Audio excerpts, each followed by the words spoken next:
Hi there folks, welcome back to RRTV. My name's Bernie Weemers and I'm joined here tonight by Adrian Jarvis. Adrian, welcome mate, and another exciting night for SEK Queensland GT Series.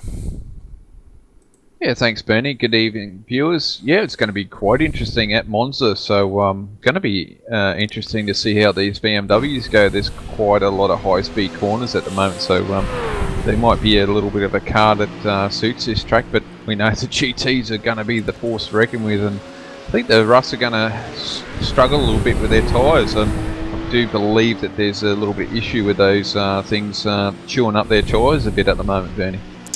Okay, well that's something we can definitely keep an eye on over the course of tonight's race. And having a look at tonight's race, folks, we're about to go into qualifying shortly, and that will last for 10 minutes. After that we will be having a 2-hour 45-minute endurance race around Monza here. The incident limit tonight is going to be 41, and they get 2 fast repairs, but 41 incident limit for 2 hours 45 around here. It could be quite interesting. Yeah, exactly right, Bernie. You know, you go a little bit too hard into these chicanes and take a little bit too much road. So yeah, the boys got to be careful on their incident level tonight. That's for sure. Yeah, that's right. And the other thing to keep an eye on tonight, folks, will be the strategies that these teams play.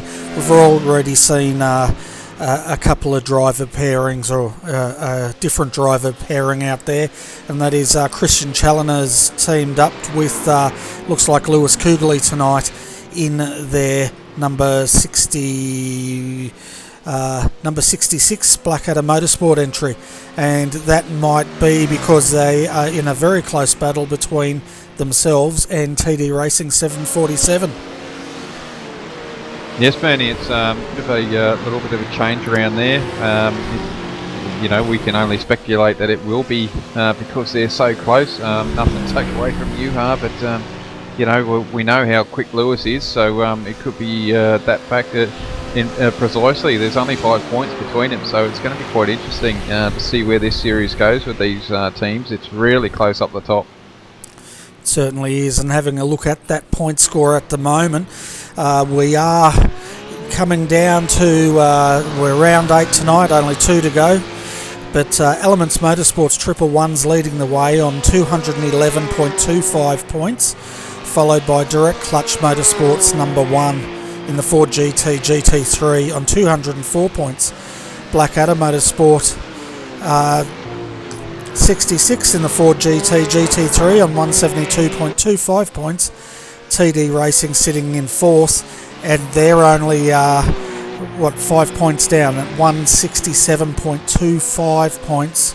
And then rounding out the top 5 is Pagny and IRFF Racing number 17 Ford GT GT3 on 157 points. So there's a lot to play for there, Adrian, and it's quite interesting. We've got 3 Ford GT3s in the top 5, and 1 Rough leading the way, and 1 BMW Z4. Yeah, certainly has, and we can't miss position 6 there. They're only 1 point behind as well, so it's really close up there in the top 6, and yeah, it's quite interesting. Only 1 Rough up there. They are leading the series though at the moment, so they're doing a stellar job there and taking it to Direct Clutch. We know Direct Clutch has been the team to beat, and it looks like there's a team there actually challenging them this season, so it's great to see.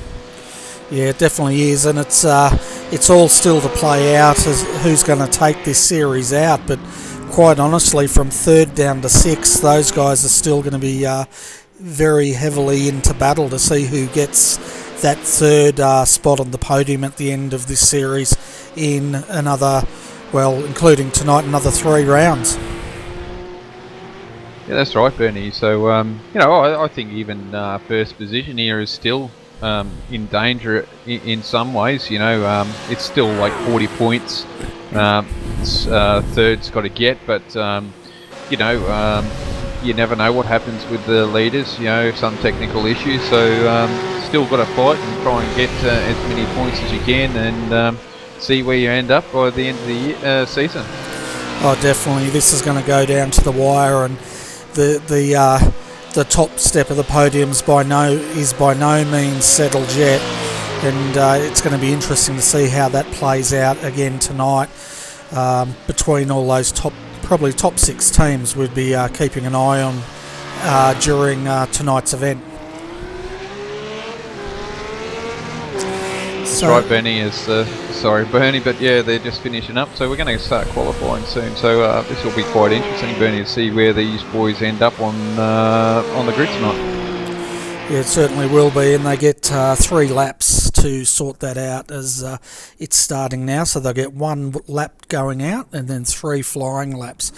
And if they come into the pit at any time during that lap, that will be counted. But having a look at the weather out there tonight, it's I think it's about 27 degrees on the track at the moment, with the southerly wind blowing at around about 7 kilometres an hour. Yeah, a little bit cooler tonight. The boys will be loving this, 27 degrees. Obviously, though, with the cooler temperatures, they'll actually use a lot more fuel tonight, so be quite interesting how their fuel strategy works out. And yeah, it'd be quite interesting. Lap times are going to be nice and quick tonight. Yeah, I think they will be, and the pressure's going to be on in these next 3 flying laps if they use them on who's going to take out pole position here tonight. And hopefully it'll be entertaining for us.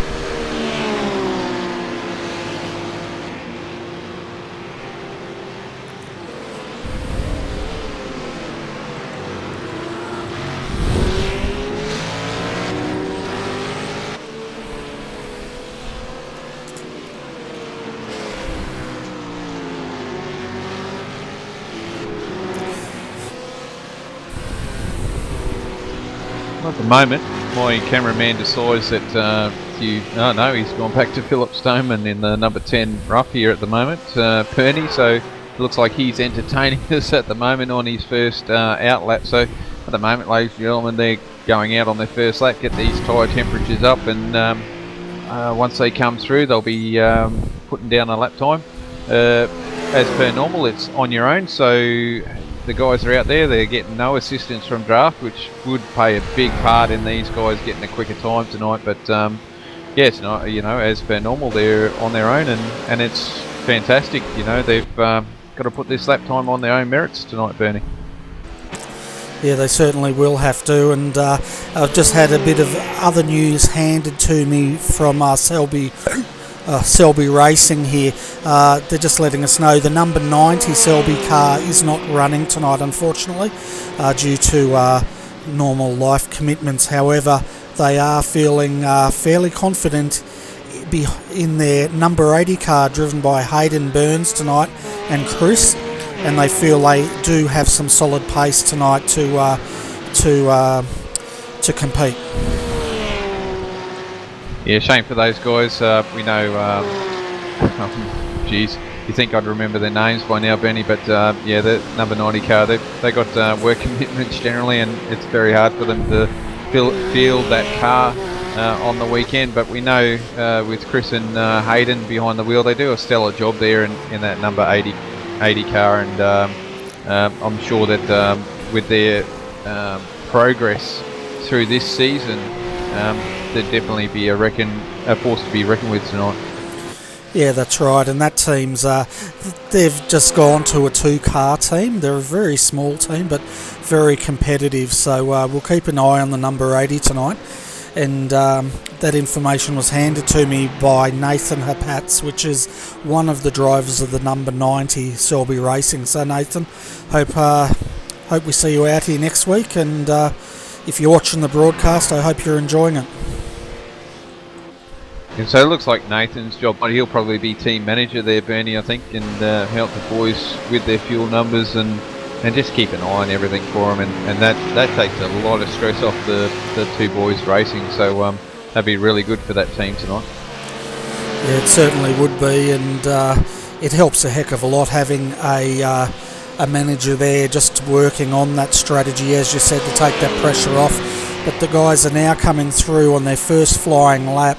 At the moment, if we have a look at the results very quickly, Rod Pinder has provisional pole with a 1:45.848, and that's in the rough.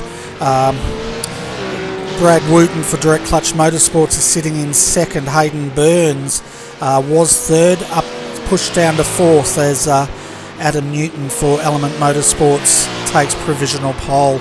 And then fifth, we've got Christian Challoner for Blackadder Motorsport at the moment.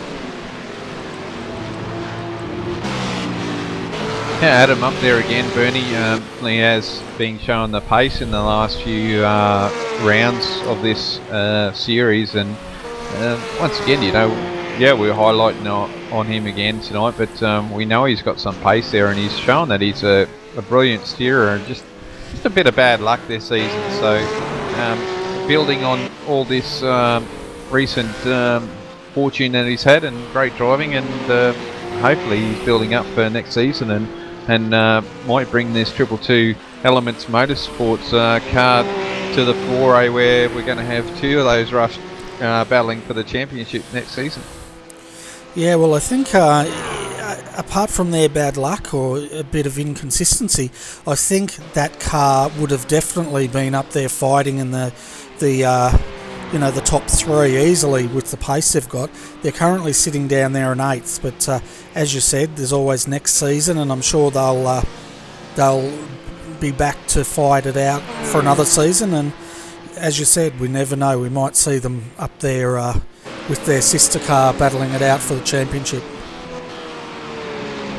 Yeah, it'd be great. We know the depth in that team, Elements Motorsports, there's a great depth, and same with Direct Clutch. There's also a lot of depth there, and to be quite honest, Bernie, I think there's a lot of depth within this field, and there's a lot of guys here that are still learning and trying to get the best results, and they do a great job week in, week out. So I think hats off to most of the drivers that are in this series. Yeah, that's right, exactly. And at the moment, Adam Newton's leading the way. Rod Pinder's second. Gary Hamilton in the 111 Elements Motorsport has just jumped up into second. So we've got Elements Motorsports 1 and 2 at the moment, locking out the grid. Rod Pinder is coming down on his second flying lap now, and he needs to improve, not by much, probably only by about 1/10 of a second to knock Gary Hamilton out. So we'll keep an eye on Rod as he comes around to finish this lap.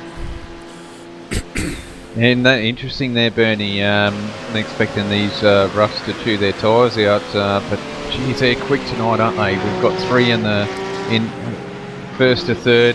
Then we've got two 4 GTs, and then another rough. So these roughs are going to be quick tonight. So no sign of a BMW up until 9th position. So it looks like these poor old BMWs are going to struggle here tonight for pace.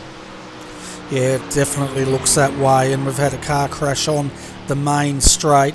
Rod Pinder has bailed out of his final qualifying, so he's pretty much done now. Brad Wooten, the best they can do at the moment for Direct Clutch Motorsport is 4th in that Ford GT. So, those roughs definitely have a lot of pace out there tonight. Yeah, and it's amazing how quick they are at the moment. They're like half a second quicker than those GTs. So be interesting to see how this race goes. And at the moment, Brad's the only driver there. He's qualifying at the moment. So we know how well he loves that car this season. So just waiting to see who his co-driver is tonight. Yeah, and Gary Hamilton in the 111 rough has just jumped up into pole position now, pushing down their teammate Adam Newton, but Adam's now out there on the flyer, and it's looking a little bit untidy for him, but we'll see if he can get another 2/10 faster than his previous lap to lock out pole position tonight. Yeah, we can. We've seen this pace recently from Adam. We know he's got it, and we have seen it previously that he can drive the car quite quickly. I think it's just adjusting to this car that it's taken him a little bit of time, but Well, it takes a lot of time, Bernie. These teams, you'll see them, and a good example is TD Racing and Elements here. They've jumped in the rough this season. Well, the TD Racing was in the BMW last season, but just working on the cars and understanding them, and that's what brings these cars towards the front, just understanding how to set them up. Yeah, that's right, and they definitely know how to set these cars up, that's for sure. As the 222 now comes flying across the line, let's have a look at his timer as he comes across. And he spins it on the line, so that's the end of that one. That's the beauty of sim racing, isn't it? They can absolutely trash a car and go back and get a brand new one. Yeah, that's it, Bernie. And the other thing is he can do that at the moment because there's no one else on the track for him, so there's no one going to crash into him. So looks like we're finished there, Benny. We've all done and finished, and we'll see how this stacks up for the race. Yeah, definitely. So let's go through the grid, folks. So we've got Element Motorsports 111 with Gary Hamilton qualifying in pole, followed by their teammate, the 222 Element Motorsports in second. Pagny and IRFF Racing with Rod Pinder qualifying that car in third. Direct Clutch Motorsport for GT3 in fourth. Hayden Burns and the Selby Racing team. Rough is in fifth, and we know they feel like they've got the pace tonight, so keep an eye on that. Blackadder Motorsport, the number 66 entry, is down there in sixth, followed by TD Racing, well, the first of the TD Racings, and that was Aaron Osborne piloting that car in seventh. Last Minute Racing is sitting in eighth, so that's good for that team. Gavin Sadler in Team 17, I've got to update that, is sitting in ninth. And then we've got Team VPR in their rough in 10th position. 11th is the second Blackadder Motorsport, and that's got Joseph Cardamone behind that, starting in that car. TD Racing, I think that's a 727 entry with Tim Ballinger in 12th. And then another TD Racing, that's the Schweck brothers in 13th. So they're a fair ways down, and it looks like the BMWs are struggling tonight, and that could explain that. Sim 737 IRFF Racing in 14th. 15th is Green Hornet Racing in a Ford GT3.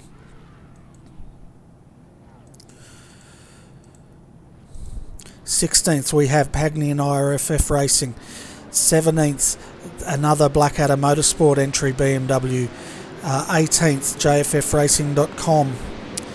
19th, Pagny and IRFF Racing in a Ford GT3. A long way down. Then we've got another Blackadder Motorsport entry in 20th with Oliver Searles starting that car.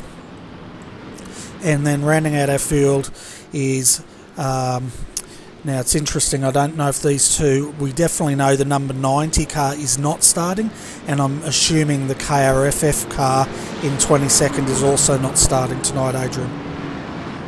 No, it's there, Bernie. It's glass at the moment, so Lance Hawes is in that car at the moment.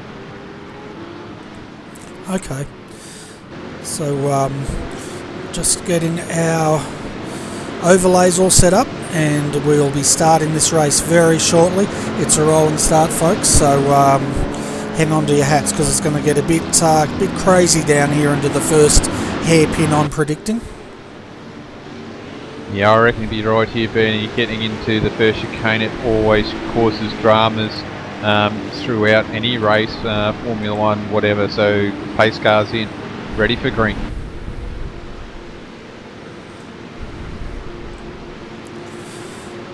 They're got the green flag now, so they're underway. Both Elements Motorsports cars have got a good start here as we're going crazy with the cameras. We can see... big one, Bernie, one. Taking out a lot of cars. That is not what we want to see. Tim Ballinger, number 20th, is involved in that incident. We've lost a Blackadder Motorsport car, an IRFF car. So that's Joseph Cardamone's also been taken out in that. Colin Schweck, the second TD Racing car, is also been affected. This is disastrous. And Paul Mansell was the other car involved in that. We'll catch the front runners, folks, and we'll come back to that replay very shortly. And tonight we got race control, Bernie, so we've got a live race control, so we're going to get yellow flags now. A little bit of initiative here by the boys here to bring in live race control, so something special. That's fantastic to hear, because if we're going to need race control tonight, this is the time. So let's go back and have a look at what actually unfolded at the start here.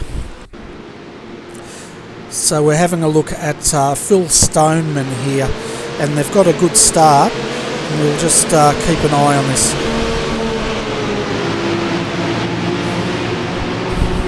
So we can see Tim Ballinger was turned around by Joseph Cardamone. I think that was Tim Ballinger, both TD cars in there. That's tipped over the 737 Sim entry. He's rolled about 6 times. That's a really nasty accident. I'm just trying to get that other, and you can see Tim is not happy at all. He's just gone and run over the top of the Blackadder Motorsport entry to thank him for the tag, and no doubt these guys are going to be using a fast repair. Yeah, well, it helps with the fast repair, but it's going to be late in the, they're already back in the field, but that means they've only got one left. So, yeah, that's a very ugly mess there to start with, Benny, that's for sure. Yeah, well, there were 6 cars involved in that. We might jump back and have another look at it in a moment while we're under safety car and try to get a different perspective of it. But not only is it going to cost them the fast repair, but they've already lost probably at least 10% of their points that they need, incident point limit of 41. Yeah, that's right. And, at the moment, we've got 4 cars in the pit lane getting towed, basically. That's why they're in the pit lane. They'll have a tow there. So they're going to hope that they can get that quick repair and being able to get back in front of the pace car. But I don't think they have, Benny. I think they've gone down now, haven't they? Yeah, I think just having a look at this replay, it wasn't very clear looking at the back of TJ Brown's car. We can't really get a very good clear shot of this. What we're going to do is jump on board with Joseph Cardamone here, and we'll have a look at this.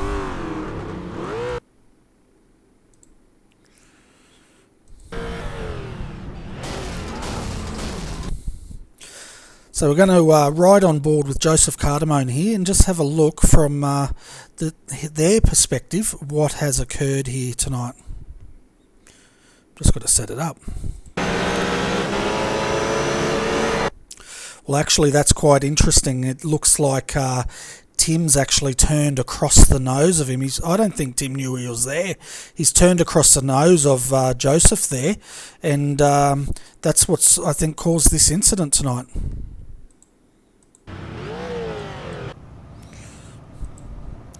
So it looks like that was a race, well, I don't know what you'd call it, but it definitely wasn't the number 68's fault for that one, I don't think.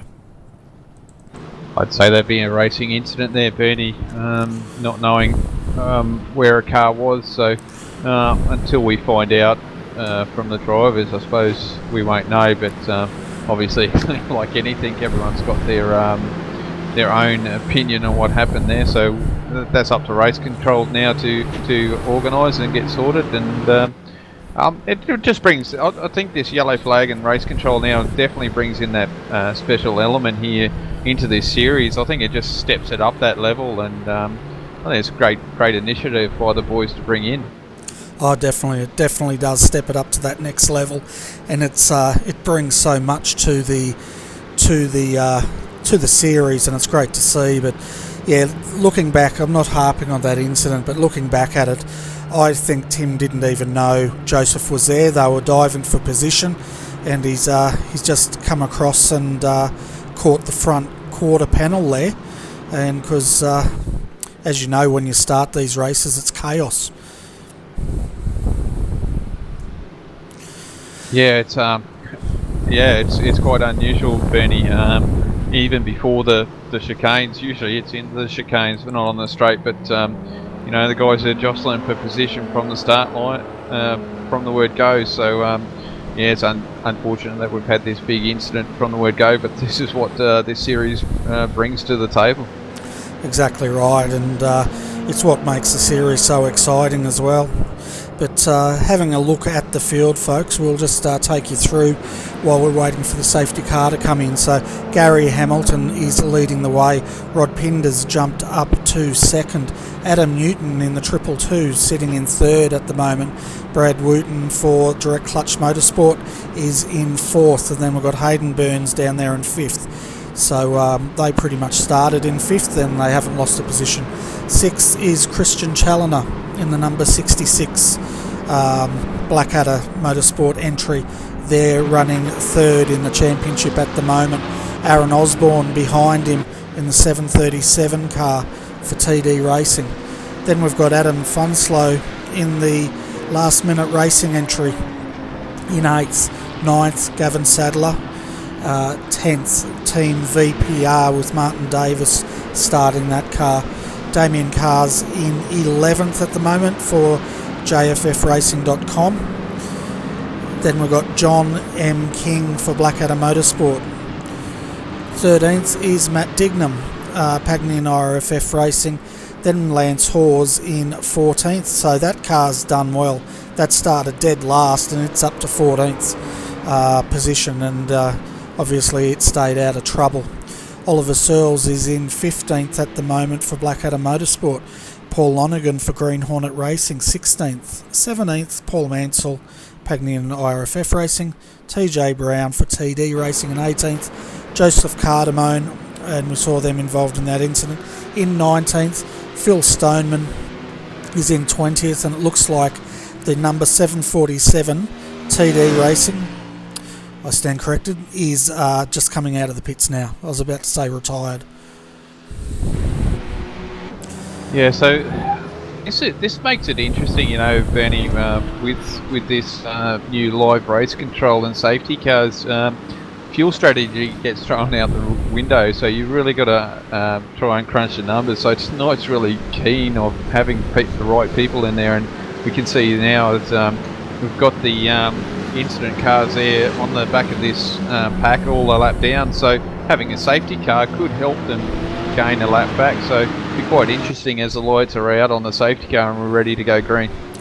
That's right, so Gary Hamilton is going to have control of this race, and the safety car's in. We'll wait for the green light. On the green light they'll go. He's backing them up, and that's his right to do that as the leader. And just waiting for green, and we'll be underway again. Green flag. So we've got green. We nearly had a concertina there between Brad Wooten and Adam Newton and Hayden Burns there. Adam was very slow to get away, but he's got the momentum now as they come into turn 1, too wide. Bit of minor contact there, but so far it looks like the field is getting through in one piece here. Oh, Gary looked like he must have got a bit loose. There's another one, Bernie. That's a big one there for Gary.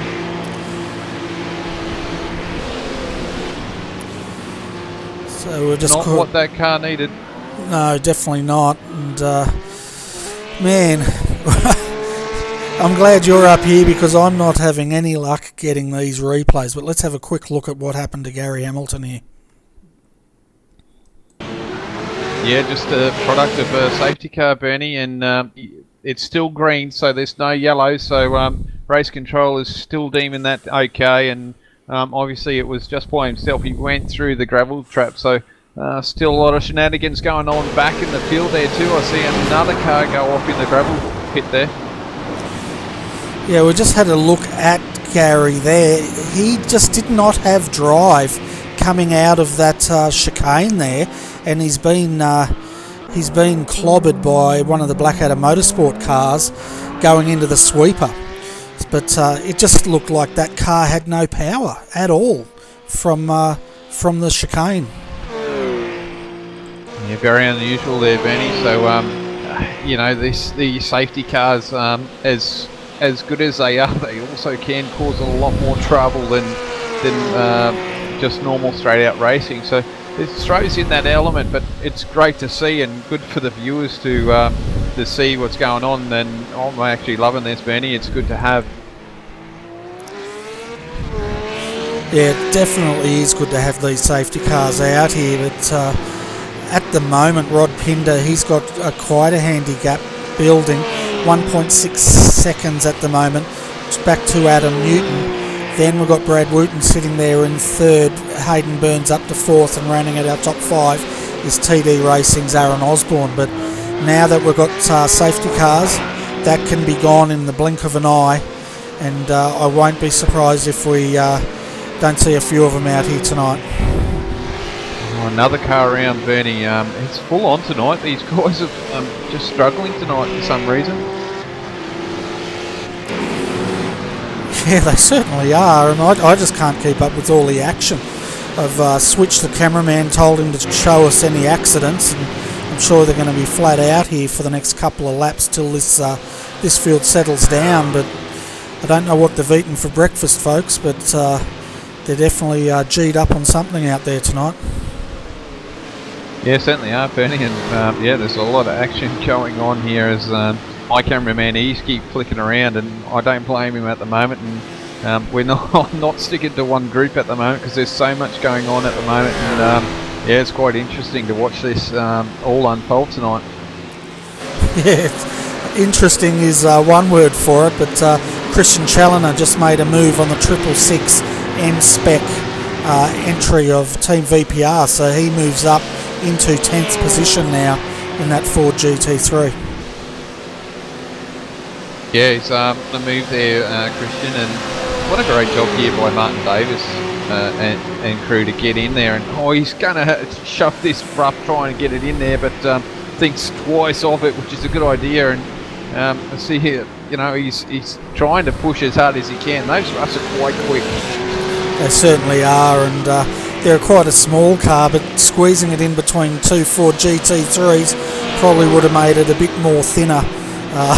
But gee, look at that rough, get the power down as he's coming on the outside here to take back 10th position. It's close, but he just pulls back in between the 351 entry, and that's Matthew Dignam in that car. Isn't it amazing? That rough has got some bite out of the corners, doesn't it? It can really take off out of the corners, and Roll GT just struggles a little bit, but getting into the corners, the GT has plenty of grip getting in there, so he evens it out a bit, doesn't it, Bernie? It makes it hard for the driver to get it in there. Yeah, it does, and also the GT3 seems to have a lot more top end speed. It's only under braking is Martin actually closing in on Matthew. Yeah, it certainly is, and there's a bit of shout out there for, I think it's Lance Hawes at the moment there, Bernie, in that KRF rough. He's done a great job there in 12th at the moment, so awesome effort starting from last and into 12th, so he's done a great job there in that rough tonight. Certainly has, and they're carrying a new paint scheme on that car, and it's looking the goods, that's for sure. Yeah, certainly is, and got our first car there that's been in an incident there, Bernie, with the TD Racing BMW just hanging on there, and he's going to try and get past here and try and get around some of these cars so he can gain a few more positions as that M-Spec rough there still trying to get around this big GT. Yeah, he's definitely got his hands full with that GT in front of him as he's getting back in the slipstream here, and can he do it under brakes this time? And no, he can't. He's having to tuck back in there with that TD Racing looking like it wants to get those lost positions back if it can. But meanwhile, up front, folks, we have Rod Pinder in the lead. It's quite quieter up the front here. Adam Newton is right on his tail in second. Brad Wooten, he's 2.2 seconds down there in third position at the moment. So the top three are spread out quite a bit now. Yeah, those roughs have got a lot of, haven't they? They've broken away there, Rod Pinder and Adam Newton, so they've got their own little battle going, and Brad's hanging on at the moment, yeah, losing touch with those guys in front. And then we've got Aaron Osborne, which has done a fantastic job so far in that BMW. They're in fourth, but I believe he's got a rough there hanging off, and with Hayden and Adam Fun, so they're just behind him. So there's a little bit of battle going on there behind Aaron. Yeah, and I'm going to give you a little bit of homework here. If you can find this out for me, we've got a TD Racing with red wheels here. I think they're a lap down. He's just gone past Lance Hawes, he's gone past Team VPR, and he's about to go past Matthew Dignam, and he's on an absolute flyer. Can you find out who that is, please? I certainly can, Bernie. That's the Squeck. So the Squeck boys are on some money. So they got caught up in that first incident there. So he's on a massive move there. So doing a great job there in that BMW. He certainly is. He's, I tell you what, he's not holding off. He's getting in a battle here with Matthew Dignam as he's unlapping himself from these guys. And I tell you what, they want to go back past him, but he's decided he's going forwards, and he's not going to muck around here. And that's the Schweck brothers. Yeah, fair enough too, Benny. It is a long race. We've got about 45 minutes, and they're going to try and get that lap back that they lost. So will they get it back? Maybe not, but can they gain positions by doing that? For sure. If they're unlapping from these guys and the cars here behind them go down a lap, they can catch up to them, and a safety car comes along, they're in for taking those positions. So he's got every right to get there and push his car along and try and get a few more positions from these guys.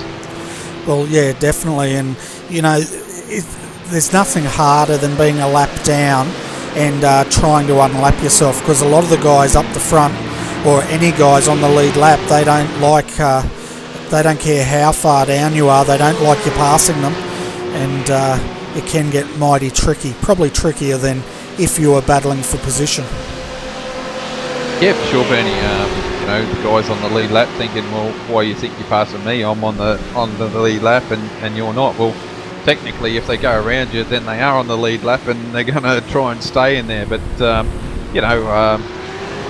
it makes it harder for the guys trying to work their way back, that's for sure. But geez, Colin's doing a mighty effort there by himself and getting that car through and getting him in that spot so he might be able to get another position back. Yeah, well, it's going to be interesting to see what Colin's lap times are like now that he's got through the traffic. The last one was 1:48.698, but that was duelling to get past those four cars behind him, which he's done. And I think we'll find he'll be back up into the 146s, 147s this time through.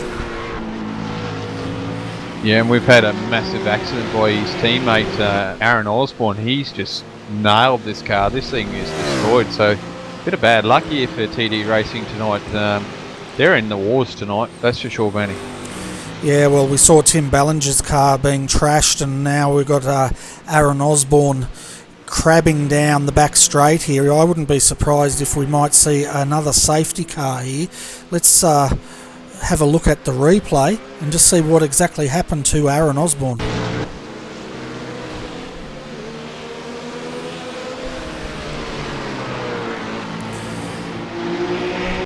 So we're watching him coming through the sweeper. He seems all fine here, coming down into the second sweeper onto this straight here. He's hit the curb on the inside, which has unsettled the car, and that's thrown him, heavy hit, right into the tyre wall and into the safety barrier behind him. So that's a heavy hit for that car. Yeah, certainly is, and it looks like he just he was losing it, and then it bit, and as he was trying to correct it, it bit, and yeah, it just sent him straight into the other wall. So the hard luck there. So geez, poor old Team TD is suffering tonight there with their races. Yeah, it's definitely not the night for TD Racing, is it? As we get back to the action here, we have Adam Newton in front now, Rod Pinder second, so those positions have changed around, and third at the moment, 4 seconds down, is Direct Clutch Motorsports Ford GT3.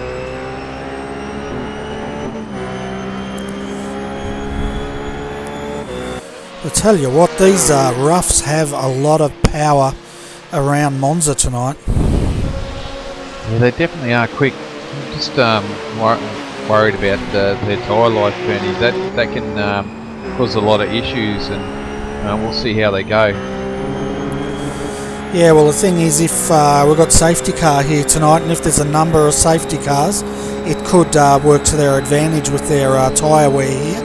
But the other thing is, if they get a big enough lead, they can then try to control the race by reducing their pace a little bit. Well, that's right, Bernie. We can see them slowing down a bit, and Adam got that move done going into the first chicane on lap 9, so a good passing move there by Adam. So he's driving well again tonight there, Bernie. He certainly is. He's really come along leaps and bounds, hasn't he, this season? And he's highly competitive now. Having a look at the statistics for any of our viewers out there that enjoy that sort of thing, Adam Newton has so far led 2 laps of this race. That's a 222 car. Rod Pinder behind him in the 46 has led 5 laps. Gary Hamilton in the 111, who we saw involved in that big accident earlier, he's led 3 laps of this race tonight. So are you a statistics man, Adrian? If someone's reading out to me, yeah, I am, Bernie. It's good to know what's going on, but just checking on Gary here. He's still on the lead lap, so he's quite lucky to be on the lead lap at the moment. It'd be quite interesting to find out what happened there to him. I know he did get hit, but why he was so slow coming out of the chicanes from that restart, that's for sure.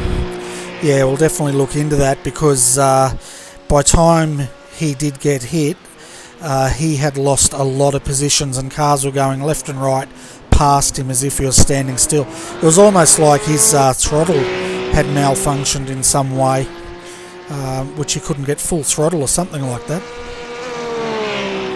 Yeah, and it's one of those things like from the yellow, it just had another big incident like that. No other yellows afterwards, but you know, just strange that he couldn't get that car going from the start. Maybe the tyres were cold, who knows.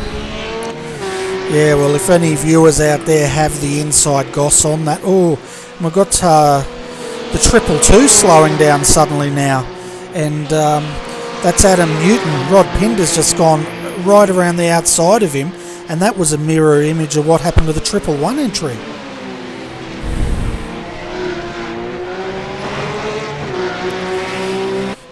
Going to go back and have a look at that, Bernie. See if it's a slowdown. It could be a slowdown, but he's back on the pace now. It's like he lifted, and Rod just went straight around the outside of him like he was standing still. I wonder if that was a slowdown. He did take a lot of curve there going into the chicane there, Bernie, so that could have been a slowdown for him. And that could have been what happened to Gary Hamilton as well. Maybe he got a slowdown as well. Well, yeah, it could have been, Bernie, until we get one of the guys here or send us a little message there on YouTube and let us know. But just answering Daniel's question, did he miss much? I think he's got to go back from the start and watch the whole from the beginning, because he certainly has missed a bit at the moment, hasn't he, Bernie? As these guys have turned it on for us from the beginning. Yeah, he certainly has. That huge pile up at the start there before we even got to the chicane is well worth watching there, Daniel. So check that out, mate. It's been full on since the start of this race. So Adam's got a little bit. Oh, he's coming in. He's getting a little bit antsy there. sort of brake there. I wonder if he's got another slow down. That's not going to help his matters much there at the moment. Yeah, that was that looked a bit clumsy, didn't it? That last minute dive, but they did not connect, so that's the main thing. At the moment, Lance Hawes is back here in 11th in the KRF Lower Motorsports, and he's having a great battle with KRF Racing, Blackadder Motorsport, and I think that's Matthew Dignam still out the front there. So we've got a train of about, as Lance kicks it out sideways there on exit, probably a train of about 6 cars in this battle pack forming here. Yeah, so we've got a few cars here. Just want to see, we've got Lance here, we've got Matthew Dignam. It looks like it may be Joseph Cardamone there too, Bernie, that was involved in that incident. Paul, I think that'd be Paul Lonergan, wouldn't it? Yeah, there, Paul Mansell, and it looks like TD Racing BMW there in the back as well, trying to get some laps back. So yeah, bit interesting field back here, Bernie. We've got lap down cars and position cars here at the moment. Yeah, that's right, and we know the lap down cars have pace, so yeah, that's definitely I think Cardamone in the middle of that. Just yes, it is, and he's trying to unlap himself like the Schweck brothers did in the last couple of laps. So he's got past Lance Hawes. The next guy he's got to try and get past is Matthew Dignam. Yeah, as we can see here, Lance has got that pace on. Unbelievable how quick this rough is in a straight line. And then, oh look, he brakes here. And Joseph is trying to get this around as Lance goes a bit wide here. So it gives Joseph a bit of a run, I reckon here, Bernie. He might get him by the chicanes again. Yeah, well, he had him, but then Lance took him again down that straight. And you could see, even though he's a lap down, he was trying to break that draft. And he's racing as hard with these guys, if not harder. But we can see Lance Hawes looking on the inside again. Joseph just, yeah, he's wanting to go, but he just can't get that run. Yeah, it just looks like Lance isn't comfortable getting into the corner, is he? He's braking, but just doesn't seem to. He's just not comfortable. It doesn't look like Bernie. Yeah, well, Monza's really tricky when you come into these chicanes here, especially that first one. You really got to get on the brakes hard, and it's so easy to go in there too hot. And I think that might just be what Lance has suffered that time round. Yeah, and with Joseph out of the picture, it gives Lance that opportunity to run down Matthew here at the moment and try and get that position around. He's driving quite well here tonight in that rough, Lance is. Yeah, he certainly is. He's got that consistency going in that car at the moment, but Joseph Cardamone at the moment is now coming under pressure by Paul Mansell, and Paul Mansell's just gone around him, so he's lost, and he's gone off. You better watch, that was Joseph Cardamone there went off. He's got to watch out he doesn't get a cut track, but he's sort of stepped aside now. He's letting the Greenhawk Racing car through, and that guy has, who's that? Another TD Racing right on the tail of Green Hornets. I think that's Tim Ballinger. Well, that's TJ Brown, Bernie. He did mention there on Wednesday night that he was joining the SEK ranks, so he's joined up with TD Racing. So another signing there for TD Racing with TJ Brown doing the Pro-Am series, doing quite well, I believe, there in that series at the moment. Fantastic, and I don't know if it's my imagination or not, but I can't actually see the numbers on those TD Racing cars. Actually, if you need to have a really good look, Bernie. It looks like their numbers are blended in with the car, so it's a little bit hard to see, but they're definitely on there tonight. But you can see that they've got wing mirrors there painted, and the end plates on the wings there all colour coded, so we're going to have to try and remember what colours which drivers got on those cars there. Yeah, so it looks like they're carrying black numbers on a navy blue paint job there, so maybe the TD Racing guys next time round try changing your numbers to white. It just makes my life a bit easier. Fair enough, Bernie. It is a bit hard to see as this is actually for position here too, Bernie. We've got TJ fighting Joseph at the moment, so that's for position with these guys. Yeah, it certainly is, and TD Racing, they've had a bad run tonight, but when they get in the thick of action, they're definitely competitive, aren't they? Yeah, certainly are, and all their cars are actually a lap down, so it's a really bad run for these guys tonight. And such a shame, and you know, they were going to struggle tonight just because the fact the BMWs aren't looking the goods here tonight, and it is a very high-speed track, so just puts a little bit more salt in the wounds, as you could say. Yeah, that's right. The cars is an underperformer this season, to say the least, and to have all those cars involved in different accidents earlier on definitely rubs salt into their wounds, as you said. But 2 more weeks, and who knows what will happen with the next iRacing release on week 13. So about 3 weeks away from that, I think. Yeah, certainly are, Bernie, and these cars could get an update, or we could get a new car as well, which we know that's in the works there at some stage. We know the Aston Martins are waiting. Oh, as Lance Hawes really went over those bumps there in the second chicane there, and it's really slowed down his progress. He's got Paul Mansell all over the back of his rough at the moment. Yeah, well, I think it's key for Monza to get those chicanes right, because as we can see, if you don't get them right, you lose all that momentum. And Lance has his wing mirrors full with Paul Mansell and Paul Lonergan. Oliver Searles is in there too, I think. No, he's not.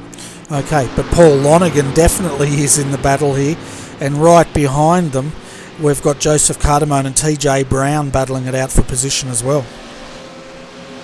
You can't tell me they're not trying there, Bernie. They've caught wide there on the last chicane there coming out, and that's a little bit hairy on its own too.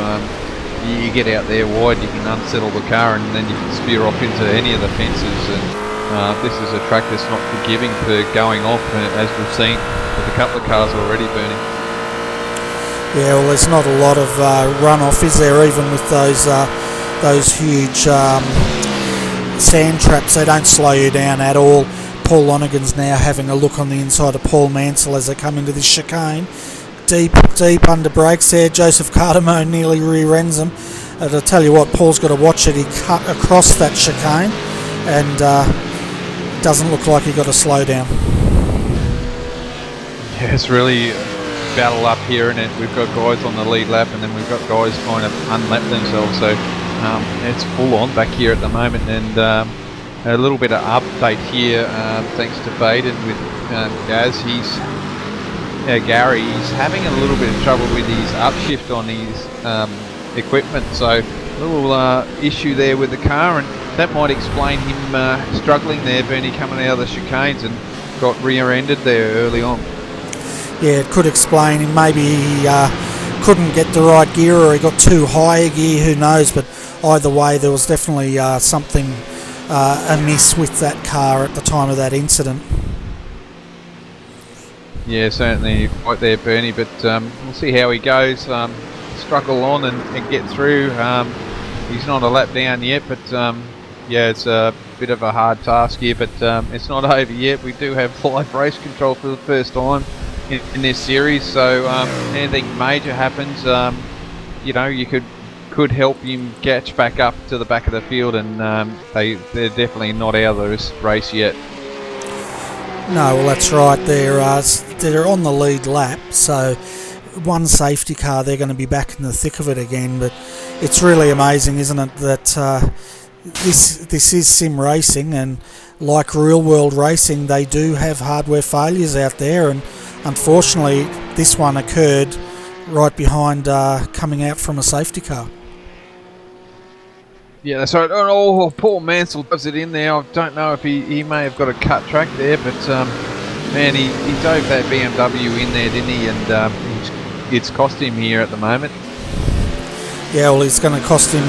Joseph Cardamone's going to go right around the outside if he can, and let's see how well this Ford GT3 brakes compared to the BMW. He's got the line, and he's going to, yeah, Paul didn't want to have that happen, but it has.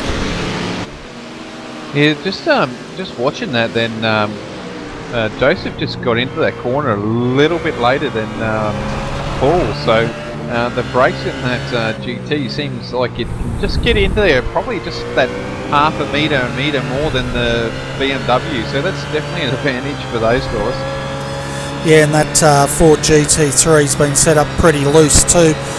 Look at the toe Mansell's got. He's coming right down the inside. This is, it gets, I tell you what, it's like these guys are racing for sheep stations tonight. Yeah, certainly is, Bernie. Like, Paul's not to let Joseph go because he reckons he's a lap car and shouldn't be racing him, but Joseph's saying, I want to get my lap back, so let me go. And TJ Brown's going, you better hurry up, guys, because I'm right on your tail. Again, Paul's looking on the inside, pushing Joseph wide. And again, they go side by side, coming down.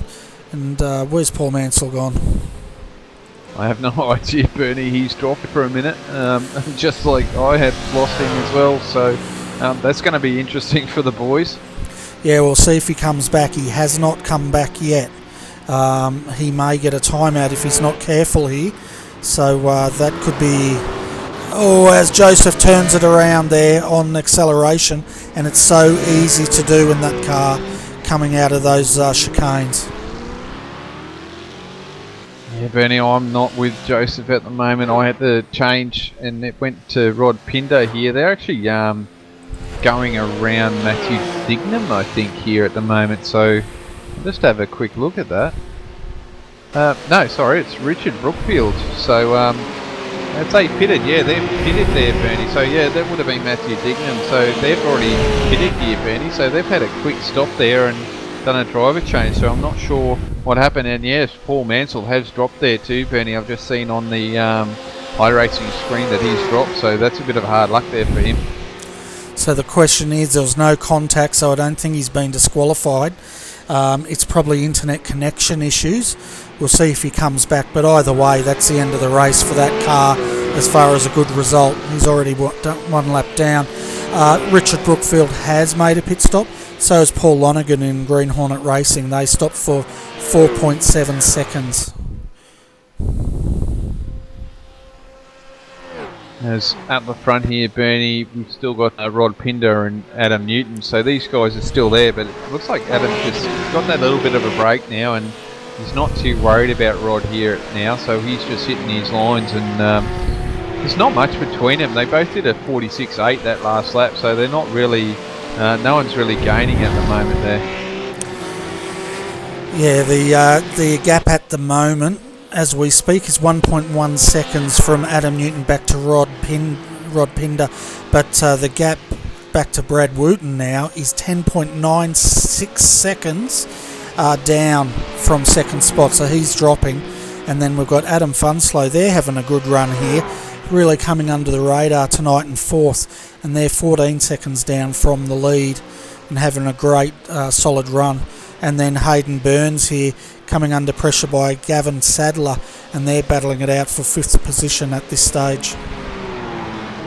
Yeah, so Hayden here doing a great job here in this Shelby rough tonight, and once again, you know, Gavin's showing his form as well.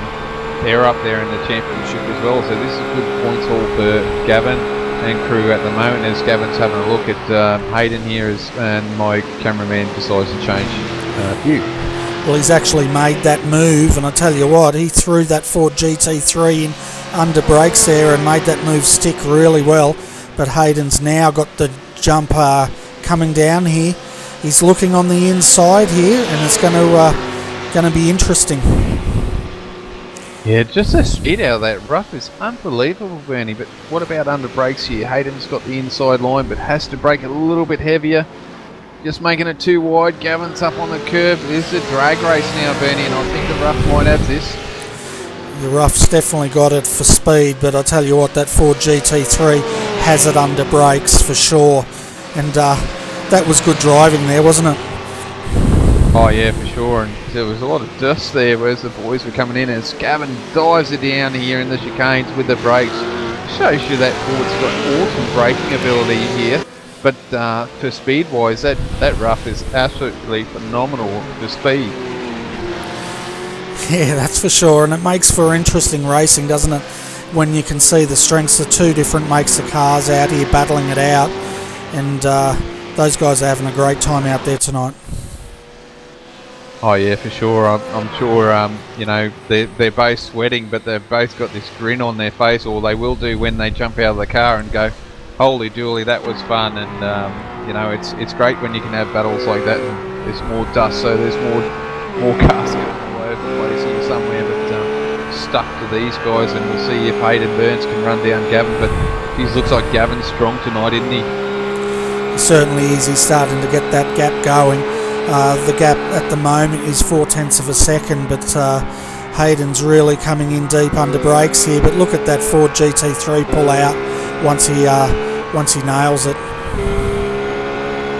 Yeah, that Ford GT's definitely got some just ability to pull out. And, you know, that rush should be closing it down. We know that it's got speed in that draft, but that Ford GT's got better braking. So Gavin's doing a great job here at the moment.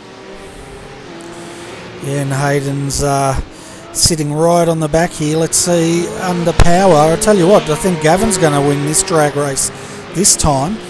But Hayden's just getting that draft. I think that's what's really keeping him in this battle with Gavin at this stage.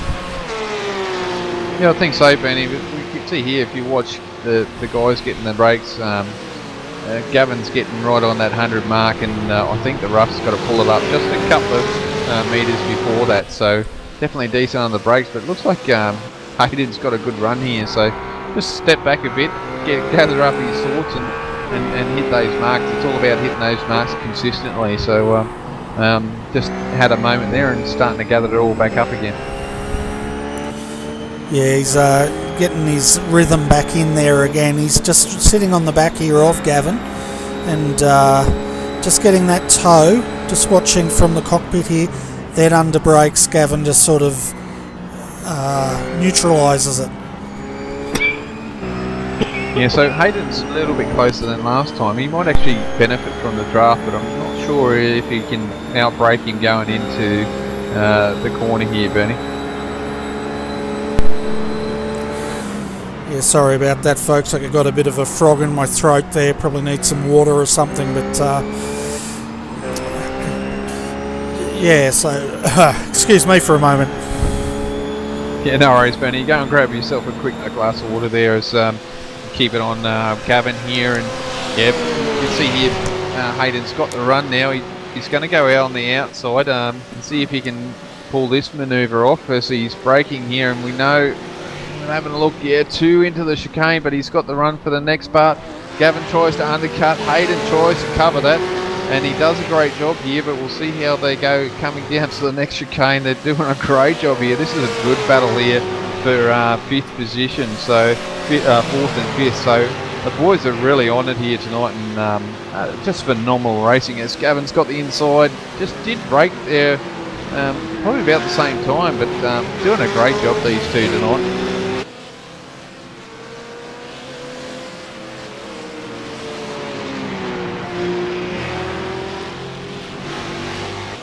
So at the moment Hayden's got the run now, so we'll see if he will come back, gather it all back up, get his rhythm back going again.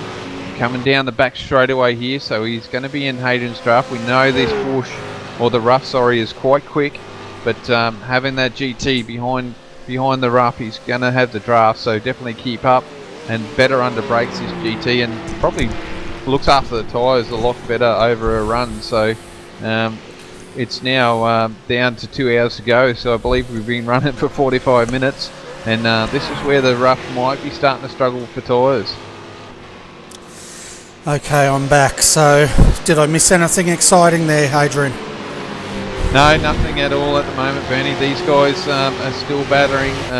Hayden Bird's got around Gavin, but Gavin's starting to have another look again, so boys are really turning on for us here at the moment, Bernie.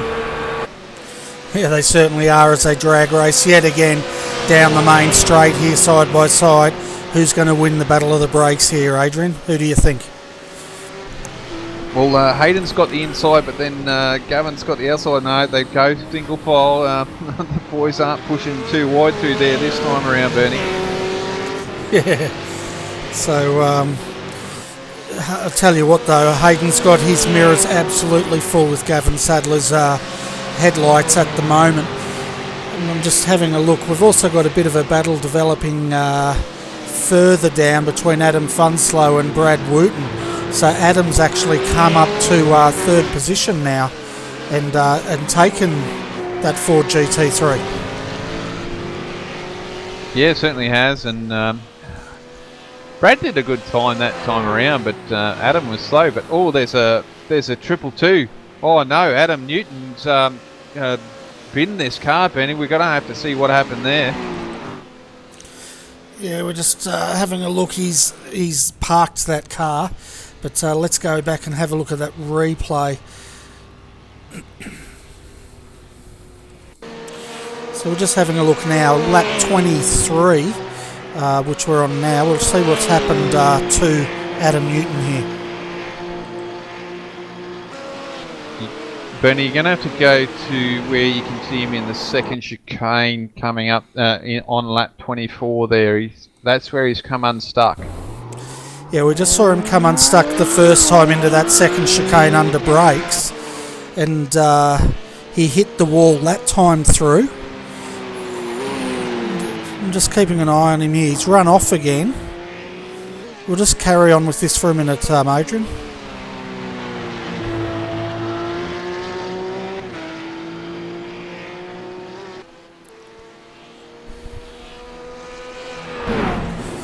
Oh boy, I tell you what, he had steering failure on that car, I'm sure of it, because he was coming down that straight and it just went straight into the wall, and that's a straight piece of road and it just did not want to turn.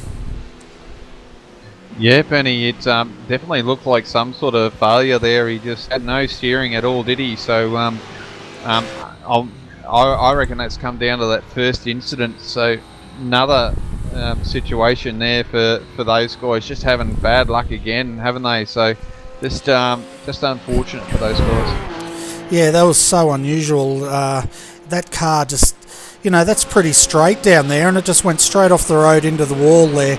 And I think you're right. I think that was a result of the damage into when he nosed it in that chicane. But this has really helped Rod Pinder. His gap now 18 seconds to Adam Funslow in the 006 car in second spot. So definitely playing in the hands of that SEK Queensland rough tonight. Yeah, certainly is. And we don't see Rod Pinder and crew here very much. We know that they've got pace. We've seen it before, Bernie, and they've come up with a win before. So good to see these guys up there. They're doing a great job. As at the moment, I'm back here with Hayden with a little bit of damage to his rough. He's under a little bit of battle here with Christian. So just wonder if these roughs are slowly starting to battle with tyre wear. You saw there with Adam, he lost it in that chicane, so I wonder if the boys are backing it off and trying to look after these tyres for their stint. Yeah, they could be. I'm just seeing what's happened to that Gavin Sadler's entry. I think they must have come in and taken a pit stop. Yeah, they would, Bernie, because Philip Johansson is in that car. New name there, but I see Brett has put up a post which he could race. Obviously he's got other commitments tonight and had to pull out, and they've got Philip in there. So driver change there, and let's hope they can move forward. So one of the first pit stops, I think, Bernie.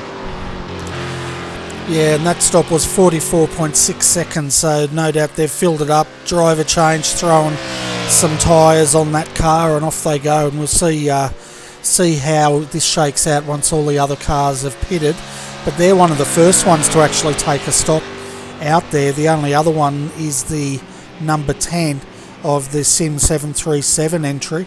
Terry Marwood's behind the wheel of that car at the moment. Actually, I think there's a couple of cars there that we've seen. I see that Tim Bellinger's back in his BMW because they've got a stop of 41.7, and they've stopped twice, obviously, because of the incident on that first lap. So it looks like Tim's back in that car now and to a stint there. So there's a couple of guys that are stopping now. They've got to change their strategy back there as well, Bernie, just because they're that lap down. Yeah, well, once you go a lap down, it throws your strategy out the window, doesn't it? And then you've got to readjust and see what you can do to recover from it. But at the moment, Rod Pinder's definitely got this race under control, followed by Adam Funslow. Adam's having a battle here with Brad Wooten for second position. Further down, we've got Hayden Burns and Christian Challoner battling it out for fourth position. And then Lance Hawes and Damien Carr, they're getting close to having a battle. It's Damien's got a bit of work to do to catch him at this point. Yeah, certainly has, and I'll try and find the first BMW, and would you believe, I think it's Oliver Searles and John King here in the Blackadder. John's car's looking a bit second-hand at the moment, Bernie, but yeah, Blackadder's got their BMWs, they're the first BMWs, but in 11th position, so yeah, it just goes to show these BMWs are struggling at the pace tonight. Yeah, they certainly are, but I tell you what, Hayden was just coming out of a battle with Gavin Sadler there when they pitted, and now he's got his mirrors full with Christian Challoner in that number 66 entry, so he's in another battle here. Yeah, he certainly is, Benny, and you know, they're going to go probably for this full hour. It's quite interesting, and I know who Brad's partner is tonight, and that looks like it's Chris Tarrant, because it looks like he's just joined the server, Bernie, so Chris is going to be driving, take over from Brad's seat very soon by the look of it. Okay, so we'll keep an eye on that as Hayden Burns, Christian Challoner come side by side down there. Hayden won the battle of the brakes that time, and he's also nailed it to get a faster exit. Yeah, certainly has. So he's driving quite well tonight. It's good to see these guys up there in fourth position at the moment. So another strong running here by these guys. I'm sure Nathan would be quite impressed with the boys tonight, and I'm sure the teammates there are watching on tonight and having a good sticky at what's going on here tonight. Yeah, well, it's a great showing here, and Nathan did say they felt that that number 80 had the goods tonight to be competitive, and it's definitely living up to that claim at this stage. Started in fifth, they're up to fourth at the moment, but they've been pretty much battling with someone for this whole race. Certainly have, and they've been driving really, really good, so it's good to see. Yeah, and there's nothing better than to increase your experience by getting in these battles for hours on end, is there? Yeah, that's right. So, you know, these guys are doing a great job, and it's awesome to see that they're doing a great job out here. And, you know, all the guys that race in this series do a great job and put in a lot of effort. So, you know, when you have a big incident or something like that, it's really disheartening. But I tell you what, I noticed that with the iRace for Fun boys, they've definitely got race control in here now just to try and get things sorted, and you know, that's just going to enhance this series probably twofold, Bernie, for sure. Yeah, that's right, and Craig Dawes just jumped into the number 67 Blackadder entry, and their pit stop was 49.2 seconds. You're not overly big there, Bernie, really, if you look at the time. So we've seen them a lot longer than that, 50 odd seconds. Oh geez, Christian's having a look here at Hayden. He's really hounded him at the moment. As Hayden's got the inside line for this chicane, and he gets a little bit squirrely as Christian's out there wide trying to get the cutback, but it doesn't work for him. Yeah, and one thing Hayden's got to watch with these roughs, you know, he'd be used. Oh, there's been contact. I was going to say, you've got to watch your tail going around, but not like that. Yeah, that's a bit unfortunate there, those getting together like that, as VPR comes around and gets position there, so quite interesting to see what happens with that in this incident, that's for sure. Yeah, we're just jumping back to have a look at this in super slow-mo, and having a look, he got a bit squirrely under brakes here, but it's actually the next corner where it all comes undone. It looks like Christian has given that spot, so great sportsmanship there by Christian to give that spot back to Hayden there, but geez, that rough is looking a little bit sad there at the moment. Yeah, it certainly is, and having a look at that replay, Christian just went a bit too hot in there and absolutely nailed the back of Hayden, but yeah, good sportsmanship to give him back that position. But we'll see Hayden's coming into the pits. Yeah, probably ideal for those guys. We need to get that car repaired, and it's a bit unfortunate they've got to use a fast repair now and to get that thing fixed. I'm sure it's suffering a little bit of damage there, Bernie, and it's not going to be as quick as what it was before. Yeah, well, it's interesting. He got nailed in the back, yet his front left fenders was all caved in. So, don't know how that works. But anyway, the car's fixed, and Chris Keeping's jumping into that car. Yeah, so lucky there, I think, Bernie, to get away with what happened there, and you know, they have lost the position there to the VPR guys, but you know, only to lose one position is not a bad thing at the end of the day. Well, that's right. If that car's damaged, and he's going to lose a lot of aerodynamics down these straights, he's better off just bringing it straight in, throwing Chris in the car, and reduce the amount of collateral damage you're going to suffer from that incident. Yeah, that's exactly right, Bernie, and I'm sure they're close to their pit window, so it's not going to upset their strategy. We know they were under a safety car, so these guys can run a little bit longer than the hour due to the safety car, so you know, coming in now, it's still not going to upset their strategy, just because it'll be time restraint anyway, so that's probably worked in their favour to come in now and get that car sorted and get the pace back in that rough. Yeah, well, I think it's pretty close to their window. We've been running now for, 58 minutes, so they must have been due to come in the next couple of laps anyway. So I don't think that's going to damage them too much. But tell you what, Adam Funslow in this last-minute racing, they're having a great race tonight as they're battling it out now with Direct Clutch Motorsport for second position. Yeah, but they've shown a lot of pace. You know, they've had some bad nights. We've seen them right down the back. They've probably missed the mark a little bit, but we know they've got some pace. So once again, I think this is really suited the rough tonight at Monza. Definitely their sort of track. So they're going to score fairly highly. But in saying that, though, these guys are definitely one of the teams that have sort of go under the radar most of the time, so good to see them up there in third position. Yeah, it definitely is, and you're definitely right, they do come under the radar quite a lot, and it's good to see them in the top three at the moment in the first hour of this race, and it'll be interesting to see when Adam jumps out of that car who does jump in, because I'm not quite sure who Adam's partnered with tonight. Generally, I think it's Nick Rainbird, so I'm assuming Nick's going to go jump in that car for him, and he's pretty quick too. So be good to see how they go tonight, Bernie. Yeah, you're right. I think it is Nick Rainbird, and I'm just having an old man moment here. So sorry about that, Nick, if you're listening. But your guys are going really well out there tonight, so well done so far. Yeah, and I think a shout out to those guys as well. You know, throwing on the RRTV logo there for you, Bernie.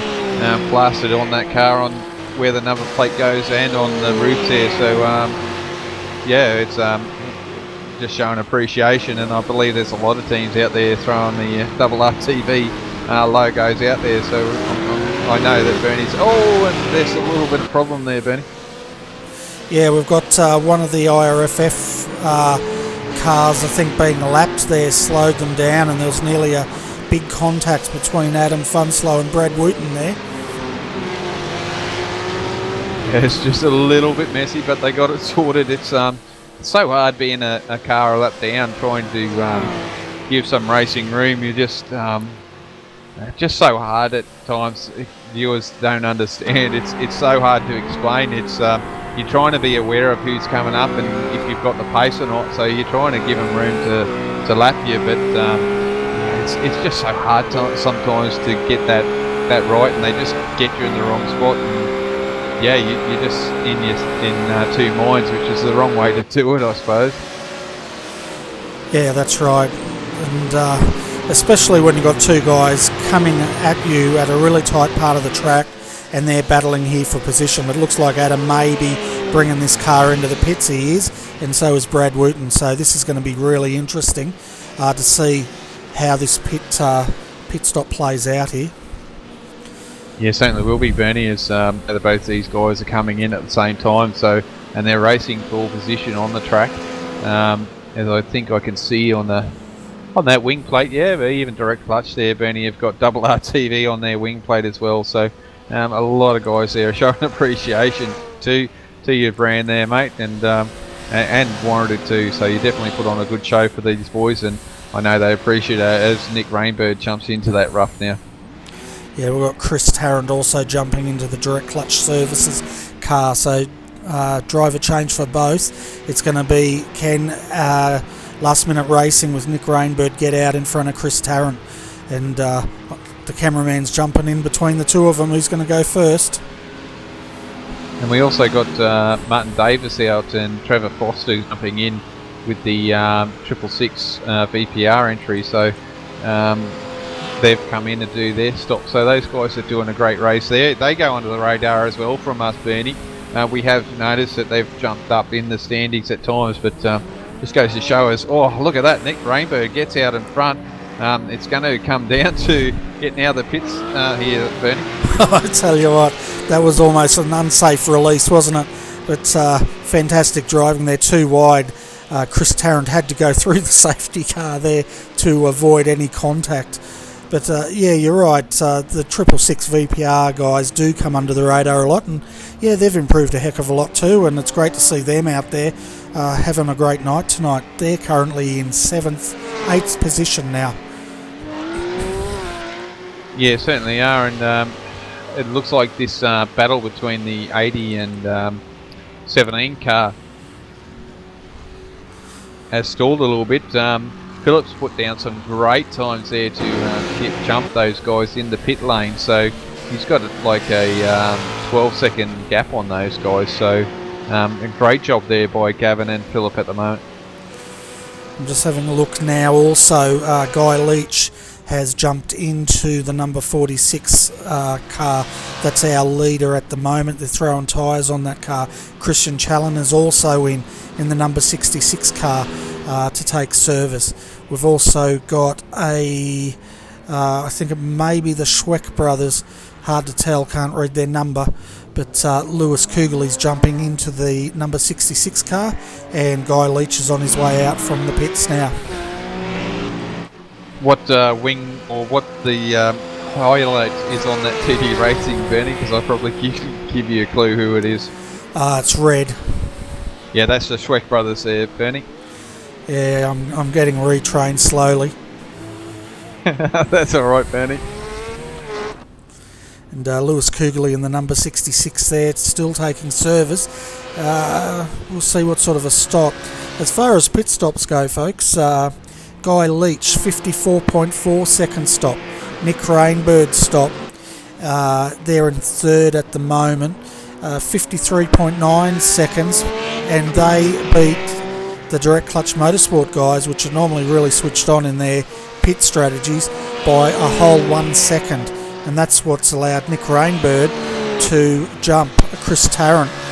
Having a look at that gap, he's made 2.7 seconds just in that pit stop. Yeah, he's definitely breaking away here with Nick Rainbird at the wheel, but just starting to break that draft too, Benny, which won't help Chris at the moment. No, it won't, and that's really what they needed to do, didn't they? have a blinding pit stop there, a full 1 second faster, get out there, break that draft, and just head down now and see what they can do with this 006 car. Yeah, that's exactly right. And at the moment we've got Gary in second, so he's moved up to second after that first incident there after the safety car, Bernie. Yeah, and I guess this car's out of sequence, isn't it, as far as when they're going to stop, so we'll have to keep an eye on that, and we'll get a feel for how much out of sequence they are soon. Yeah, certainly will, Bernie. So I believe they're about possibly the only team that hasn't really pitted this time around. Not 100% certain, obviously, but you know, these guys will be pushing away. They'll have a few more laps under the belt before they pit, that's for sure. Yeah, and looking at the 747 TD Racing car, I can read that. Not. Timothy Schweck's jumped into that car now. Yeah, so we've only got, looks like we've got up to car 14 at the moment there, Bernie, or position 14, a lap down. So looks like, which is a bit unusual, but it looks like the TD Racing of 737 there is got back on the lead lap. So, but it's coming up there. It doesn't look like they've pitted, so it's a bit unusual, Bernie.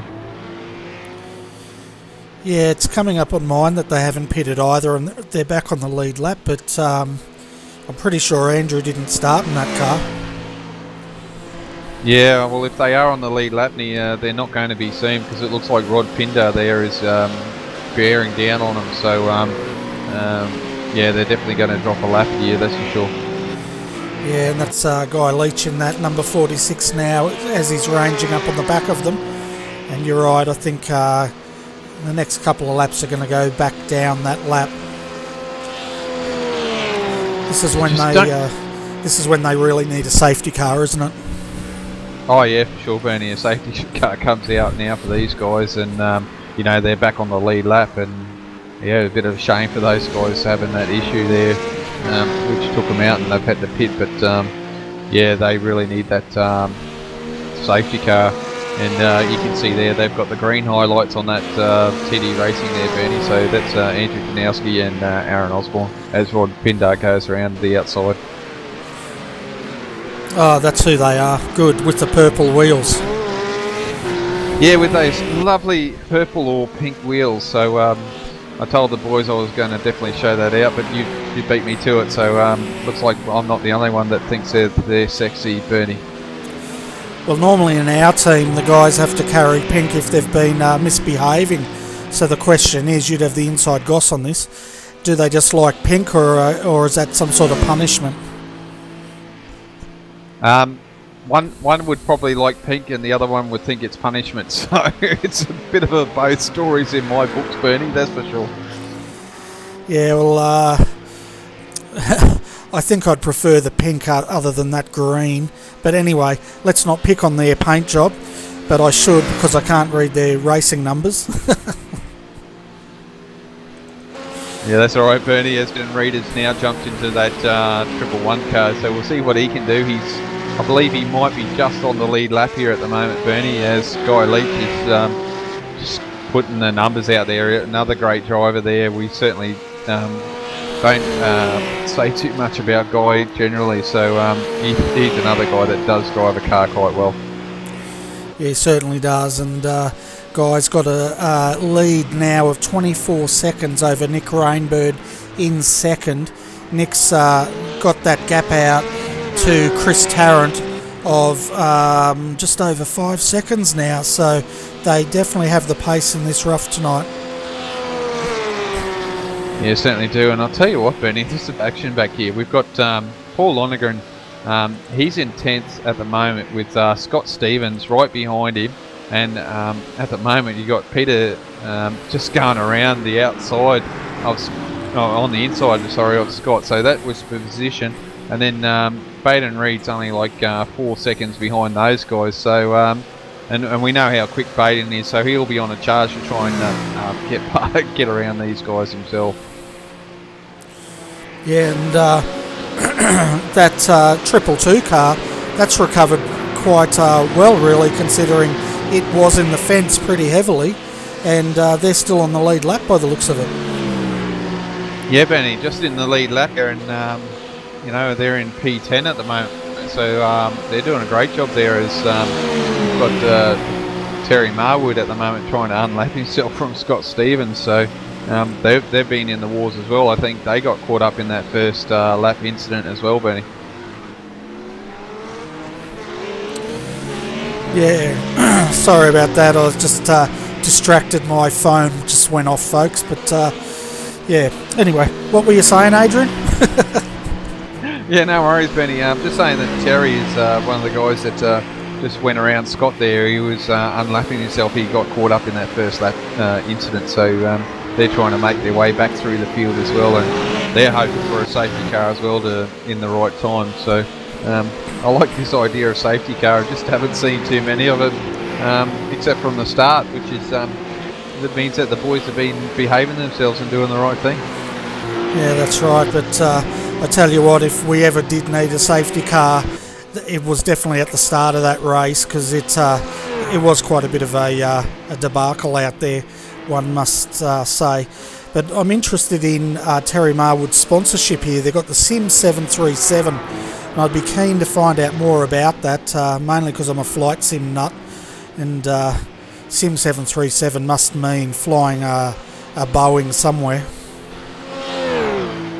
Yeah, it could do, Bernie. They've got the plane on there, don't they? And it looks like they're actually trying to fly as well, because they keep dropping in and out on my screen. So yeah, it'd be something that we could find out from those guys, as they're tight in there, aren't they? It looks like they were going to go and pit, but they're very tight around the parabolica there. So I actually remembered one of the names there in the corners, Benny, which is surprising.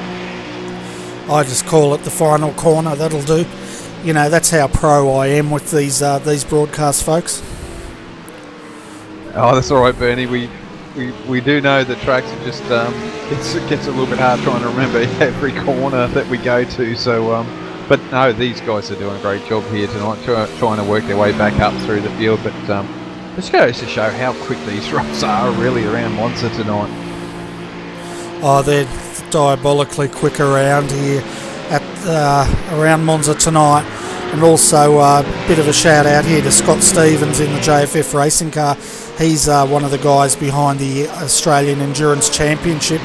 And if you like your endurance racing, folks, we're coming into the long ones soon for the AEC, and that will be the Spa 24 hours. So yeah, that's going to be quite an interesting race, that one. Yeah, certainly will, Bernie. 24 hours we've seen happen before, but you know, the AEC is going to put one on for themselves as well. So yeah, it's going to be interesting to see how that field gets fielded, that's for sure. Yeah, it's going to be interesting to see how we cover that race as well. So anyway, let's get back to this race. So we've got Guy Leach well and truly in front at the moment. Just having a look at that gap, 26-second gap now over Nick Rainbird in second. The gap between him and Chris Tarrant has stretched out to 7.7 seconds, so they've definitely got the pace in that rough. Back in fourth, we've got Philip Jensen van Rensburg in the IRFF racing. He's teamed up with Gavin Sadler, and they are 4.4 seconds down from Chris Tarrant. And then rounding out our top five, we have Selby Racing Team number 80, with Chris keeping behind the wheel of that car at the moment. And Chris is doing a great job there in the car there. He's definitely a little bit quicker than Philip, but we've got Lewis here in the Ford GT paired up with Christian tonight, and he's putting in some decent times as well, Bernie. His last lap was a 47.1, so he's looking to move this GT up a few positions. And I can tell you right now, with the 111 out and the only car there at the moment, Chris Tarrant, so this is good for direct clutch for points tonight. up in third, and the 111 down there in 11th, so they're going to suffer tonight with points. So and with the double six for Blackadder, they're going to get a few points and probably break away from the 747 TD Racing team car as well.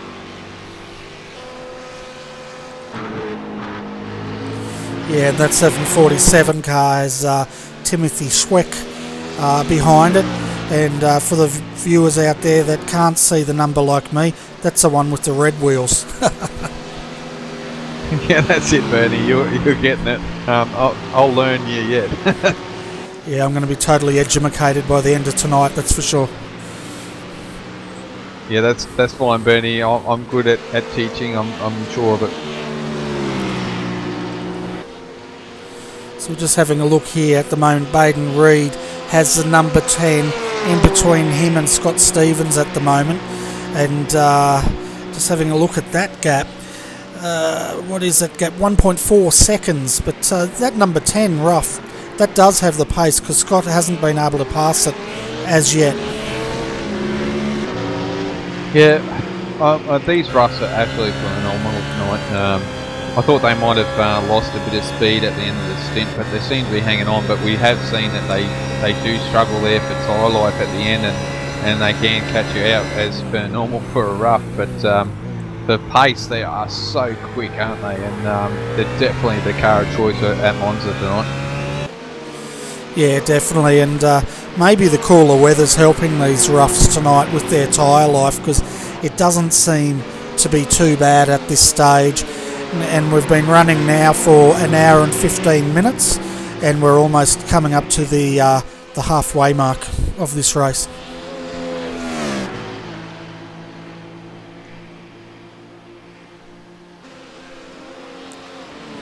Yeah, so the boys are definitely spread out a little bit. We do have a little bit of battle there. We've got Lance Hoare and Peter at the moment. Lance Hoare and Peter in the 222 Elements Motorsports. They're pretty close there at the moment. That looks like a good battle to go to, Bernie. Yeah, and we've got Lance there. He's sitting back here in 9th position, and so, but Peter Zinovich is right behind him, and they're trying to get that car a lot further up the field, and we know that car has pace, so it's going to be an interesting battle, this one. Yeah, certainly will, as we'll see who's the biggest under brakes, as Peter's looking on the inside. No, does things twice about it. Really loses some time, but we see there Lance really gets all mixed up and loses that position. So yeah, just a little bit of easy one there for Peter. Yeah, I think Lance went way too deep under brakes there, and it's so easy to do in that chicane. It sort of suckers you in, you put your brakes on, and before you know it, you can't actually make that turn. And I think that's what's happened to that KRF car. Oh, and he's spun it, keeping it off the wall. Lance has looped that car. That's all your fault. As he's trying to turn it around, you cursed him. Your fault. I have nothing to do with that one, Bernie. I'm not owning up to that one tonight. Oh, chicken. Anyway, so Lance Hoare's there. He's all come undone for him. He's dropped down to 12th position now. Scott Stevens is in 11th at this stage, so that's cost him 2 positions with that spin. Yeah, certainly has, Bernie, and I'll tell you what, if these two Element Motorsports cars can hook up, they could actually probably benefit with each other and use the draft to try and get a bit more top end speed for these cars. Yeah, well, we saw it before, didn't we, when they hooked up, was it last week? And they started helping each other out, and it looks like they might be trying to do the same thing tonight. Yes, well, you know, Peter's just done a 48.4, which is understandable, having a little bit of battle there with Lance, and Baden's done a 46.9. But if those two can hook up, you know, we could see those lap times drop significantly to each other, and they might help them jump up a little bit further. You know, the more positions they gain, the better off it is for the team.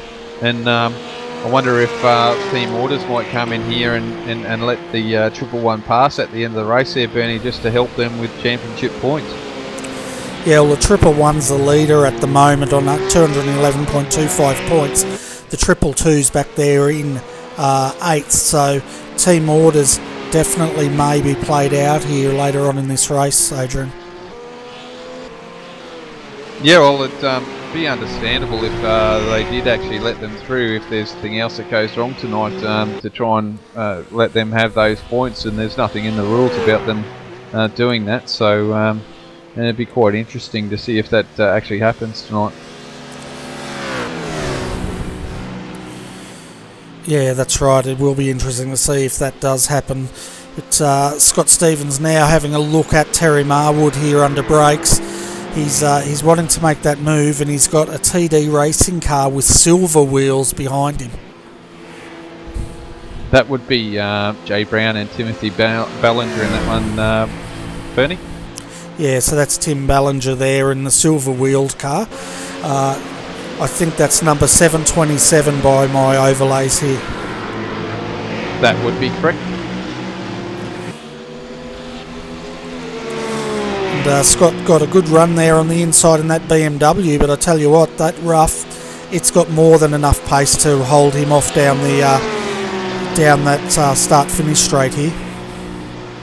Yeah, just the opposite of the rough, you know, like that BMW has got better brakes in the rough, but you can see tight into the corner, but yeah, that's the strength of this rough at the moment. It's got more straight line speed, and you can see Scott jump out, but he didn't gain. He actually was stationary there and probably lost a little bit of speed there as well, Bernie. Yeah, I think he got offline there under brakes when he ranged up on the side, and that's allowed Tim Ballinger to come right up behind him. And no doubt Scott's in no mood to let Tim through, because he's having a big battle here just trying to get past Terry Marwood. Yeah, it's a bit of a struggle here for Scott. He's got a couple of lap down cars around him, so you know, it's as we see there, Terry was a bit wide there, so he's lost a little bit of momentum, but once again, even if Scott's in that draft, he could probably gain up on Terry, but once he pulls out of that draft, he's got no hope of getting anywhere near him.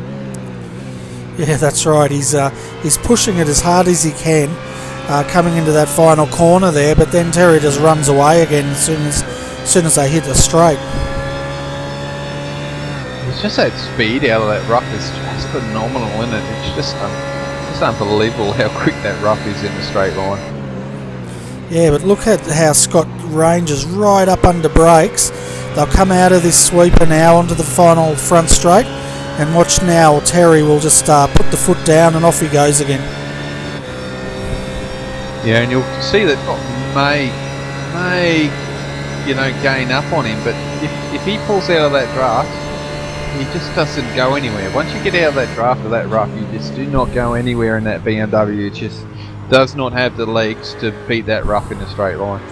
Well, even in the draft, it doesn't have the legs to even close on the rough. All it's doing really is holding station, and then Scott's using the great braking of the BMW to keep it where it is at this stage. Yeah, that's right, and that's the struggle that these drivers in the BMW are having, Bernie, you know, and that's why I say, like, to see where they are and where they finish with these cars, it's a mighty effort to get them where they are, because they just struggle for pace really at the end of the day, and on a track at Monza, it's all about pace and having that pace, so with the roughs and the GTs, it's all BMW struggle. Yeah, we're having a look at Chris Tarrant here. He's having internet connection issues at the moment. He's flashed a few times on my overlays here into white, and at one point it was well over half a second, so we'll have to keep an eye on him to make sure his internet holds out.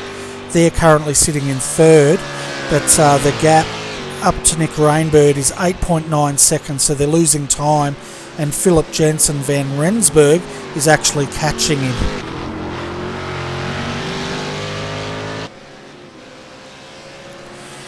Yeah, unfortunately, because he is dropping, I don't have actually a lap time on him, but yeah, it's Sky Leach is doing a great job out there. There's 28 seconds in front, so these guys are just running away with it now.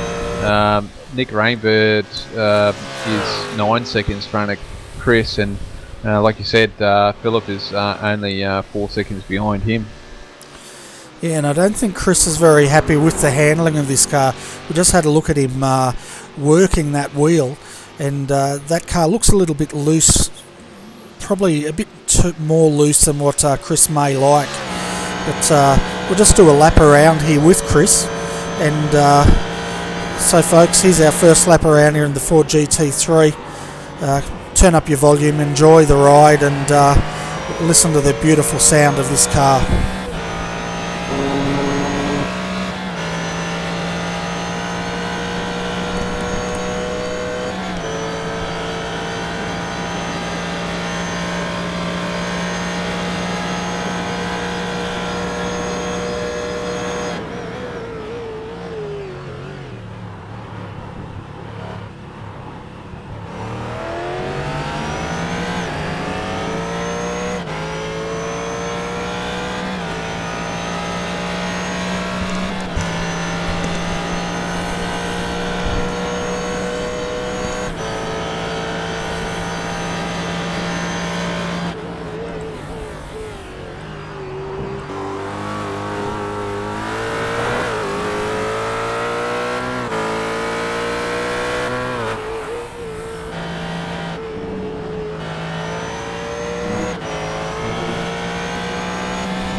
Okay folks, so that was a lap around Monza with Chris Tarrant currently sitting in third position here at Monza tonight.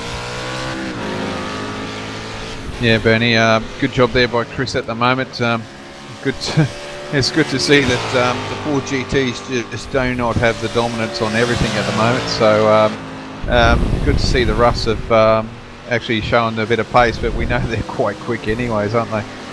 Oh, they certainly are, and we'll have a look at the breakdown of our top 10 at the moment, folks. Just look at all those Ruffs. It's basically dominated by the Ruff and the Ford GT3. We have 6 Ruffs up there. First 2 are Ruffs, and then we have 4 Ford GT3s and absolutely no BMWs, which just goes to show how hard it is for the BMW teams.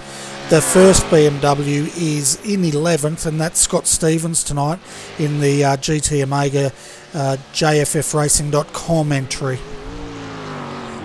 Yeah, isn't it good to see there, Bernie? A different team there running that BMW up, the highest running BMW tonight. So goes to show, even if they were having a manufacturer championship, some solid points there would be for those guys tonight. Yeah, that's right. And normally we see TD Racing leading the way with the BMW, but tonight's race, I'm sure the guys at TD Racing would like to forget. But Scott Stevens done a good job. He's just got past Terry Marwood, and that, how many laps has that battle been going on for? Oh, Bernie, that's been going on for quite a number of laps. So a good job there by Scott. A bit of persistence there from Scott, and a bit of patience too. But we'll see, like, Terry's not giving up this fight.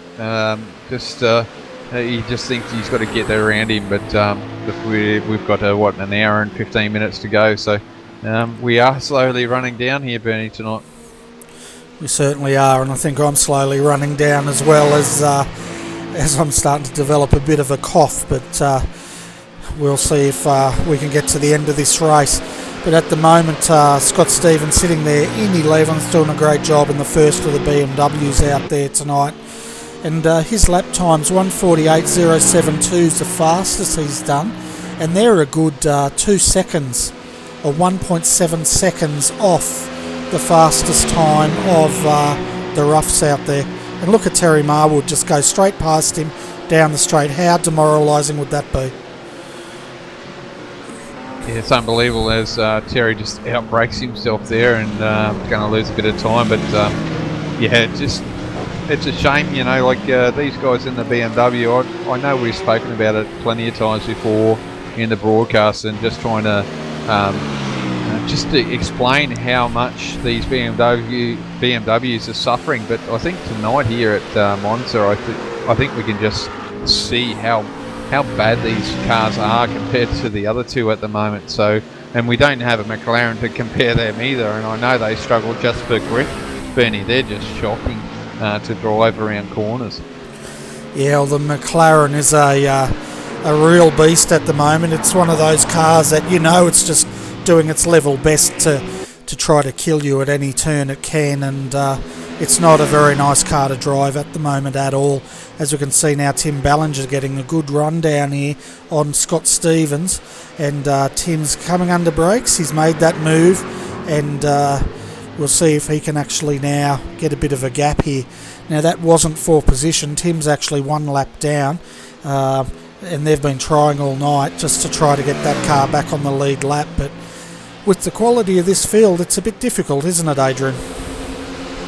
Oh yeah, for sure. And if we have a look at his car there, Bernie, it's got a lot of front end damage there. So I think Tim's suffering there from a bit of aero downforce at the moment. So I think he's going to suffer the pace here tonight, just for the fact that that nose is really stoved in. So the aero on that car is going to suffer a lot.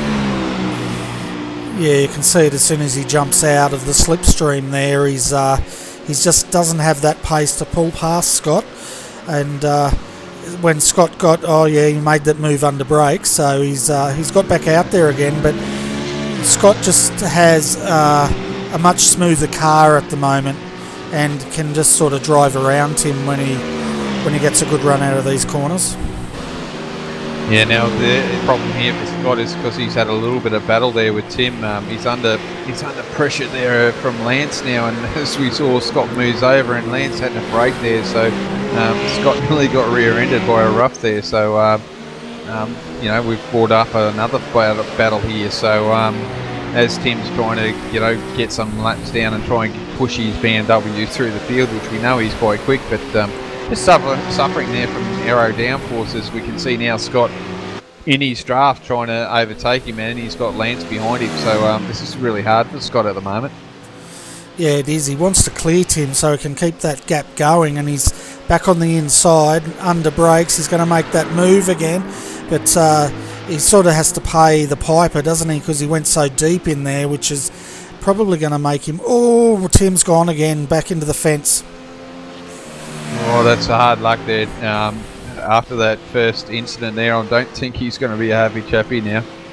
No, he's brought it back to the pits, but we'll just have a look at that under replay. That was quite a nasty hit for Tim. Yeah, and notice that corner there, Bernie. You just that corner there can bite you if you're out there on the grass, so just probably a little bit too wide, and it's let that car go. As I see here now, Lance dives in underneath Scott, so Lance in that rough's got the pace, but just struggling there to in braking there with that rough. Yeah, he's been struggling with that. Oh, Tim got nailed by one of the Ford GT3s. It was a Blackadder entry. Not sure who that was, but they also went into the fence in that incident. Just watching your replay there, just went the wrong way there, didn't they? just they went to go for the grass as Tim's rolling there, just didn't have his foot on the brake there, and they've gone the wrong way there, Bernie, and just nailed Tim there, and then obviously nailed the fence. So just a little bit of bad judgment call there to go to the right there instead of going to the left, I think. Yeah, and looking at this battle for 10th, Lance Hawes has just made a move on Scott Stevens here. So this battle is continuing side by side here. Who's going to get it under brakes? Lance has to be careful because those roughs under heavy braking tend to act like a bit of a pendulum. But Scott made that move stick, and the battle continues. Yeah, this is a good battle here, Bernie. You know, the speed from the rough and the braking from the BMW, and Lance is not comfortable in braking with this car. So, you know, it's a really good battle at the moment. Yeah, it certainly is, and Lance has to be careful as he comes back onto the main straight here that he doesn't outbrake himself like he did previously. Yeah, that's right, Bernie. He's got the preferred line here, so if he sticks to his guns here and does what he needs to, he might actually come away with exit out of this corner, as we see Scott's braking really hard to take it, and Lance has got the inside line, but no, he brakes, he just, he gets a little bit loose, trying to keep that car inside. Yeah, he did, and that's one of the big weaknesses with the rough, isn't it? Is that braking. But look at the power he's got just as he drives around the outside of Scott Stevens here. Yeah, it's just unbelievably how quick that rough is around there, and just think when we upgraded DirectX 11 with iRacing and they put the marbles on, that's not where you want to be, that's for sure. Yeah, well, that's just going to bring a whole new element to iRacing, isn't it? And it's quite good because iRacing has been slowly adding these new elements to the simulation, and if you compare it to what it was like when I started 4 years ago, this simulation is a completely new breed, of all the little innovations have added to this.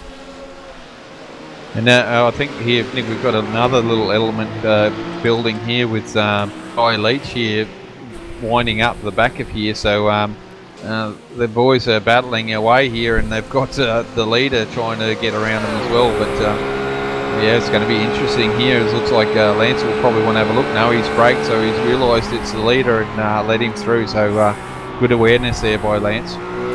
Yeah, that's right. And now Guy's going to want to get past Scott here if he can.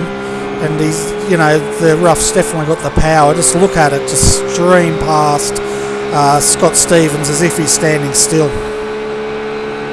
Yeah, knowing Scott here, he's not going to battle Guy at the moment. He's going to let him through, and he'll be more concerned about Lance behind him at the moment. Yeah, that's right, and he'll be making sure that he lets Guy through so he doesn't lose any time back to Lance. Yeah, that's right. So he's done a good job there. Just let Guy through at the first turn there, and he hasn't lost a great time, but just the power of that rough has brought Lance back up on the back of the BMW there, but it's got so strong under the brakes at the moment, and that's where Lance is struggling a bit, I think, Bernie. Yeah, and that's really what the battle is, isn't it? Lance is not very good under brakes in that rough at all. Great down the straight, where Scott's suffering top end speed, but he's awesome under brakes there. Yeah, and at the moment with Scott, if he can keep hitting his marks, and he's behind Guy here at the moment, he can use the drafting here at the moment just to try and keep that gap. But even saying that, that rough is so quick, even in the BMW's draft, he'll still catch up to him. Yeah, well, that's right. There's not much you can do about trying to keep him from catching you down that straight, because those cars are just, I don't know, they're at a completely different level as far as top end speed goes. Oh, they certainly are. As see here, Bernie, I think there was a change of position. Lewis Kugley has now got into 4th position, so he's got around Phillip at the moment. So Lewis is driving the wheels off of that GT tonight. Yeah, he certainly is, and it looks like that move was made fairly recently, because his gap at the moment is 0.7 of a second but Lewis is definitely driving the wheels off that car. He's got it back up to 4th. His next target will be Chris Tarrant, and Chris Tarrant is about 4 to 5 seconds up the road. You can just see him up ahead of him. And knowing Lewis, he'd be chomping at the bit to try and catch up to him. And I'm just going back here. I think it was it'd be lap 52, 53, Bernie. Yeah, lap 52 coming up to lap 53. He gets him in the parabolica, or just before the parabolica, but he was throwing that thing sideways. So Lewis is definitely pushing this Ford GT as he was sideways through the parabolica, and he was just covering his line, but Peter knew he couldn't race Lewis there, and just stuck behind him and said, "Oh look, I'm not going to fight you. I just don't have the pace to you." So good driving there from Peter. I think I've seen that from him online racing as well. He's quite a good race car driver. Yeah, and Lewis at the moment, that car, the 66, that's running 3rd. Their next person to catch in the points is that Direct Clutch Motorsports car, so no doubt they really want to beat that car tonight to try to close that gap on that team, because they've got quite a bit of a gap to close. I think it's about 30 points or something like that. Yeah, Benny, there's been a bit of an incident back here on Scott after we've talked him up. He's had a moment here, lap 53. They were having a battle there, and he's gone wide. Oh yeah, gone wide there. Oh, he's taken Lance with him as well. So, and he's absolutely killed that BMW. Yeah, well, that BMW's taken up smoking. We're just coming back to this replay now, folks, and we'll have a look at this. And that was good spotting there, Adrian. I can't see where Lance went either, so I'm sure. Oh yeah, he was fine. He got going again, but I think he might have a lot of damage to that car as well. Oh yeah, he'll have a huge amount of damage because he got T-boned by Scott there as he came back on the track. But look at Terry Marwood, heavy on the brakes there. He avoids contact. That was great driver awareness there. Yeah, certainly was. And yeah, poor old Lance, he just got tagged, didn't he? As Scott was singing, and he's gone off into the gravel trap and just nailed that fence. Just couldn't slow him down, and he was crabbing along the back straight there. But I believe he was driving that back into the pit lane. So bit of hard luck there. It was a good battle there between those. We just go off them all. Yeah, struggled there. Lance getting it back, but looks like they both drove it back to the pit lane. So save them getting a tow. But yeah, that poor old Rough was a little bit hard turning it around. Yeah, well, it's amazing, you know, they've both gone back and used a fast repair, and 1 second Scott Stevens' cars looks absolutely trashed, the next time it looks absolutely immaculate. So he's used his get out of jail free card there. Probably got one more left up his sleeve, and we're down to the last hour here. But at the moment, Guy Leach has a 34-second gap over our second place Nick Rainbird in the 006 last minute racing entry here. Third and 11 seconds down from Nick is Chris Tarrant, but Lewis Kugeley, he is coming and he's closing. That gap at the moment is 2.2 seconds. Yes, Benny, it's getting down there. So the guys that just had that incident, probably they'll be hopefully their last pit stop without anything else going wrong. But I'm here at the moment. I'm letting the cameraman take control. I'm here back with Baden Reed. So they've come back up to 7th position, Bernie. So Baden's driven this car quite well to get up there, and there's my cameraman now, Sir Andrew Kanowski. So and they've driven up to 12th position. So a few good drives, a few good comebacks there. Good to see that the boys have worked their way through, and no more safety cars. But I'm sure some of these would have liked it as Andrew now goes to pit for his final time, and back with Chris Tarrant. Yeah. Well, I'm looking here at Scott Stevens at the moment, but I think I will focus on Lewis Kugeley because he is closing on Chris Tarrant, and he's just got that Green Hornet racing between him and Chris, and that gap at the moment is 1.5 seconds already. so he's taken 7/10 of a second out in half a lap here.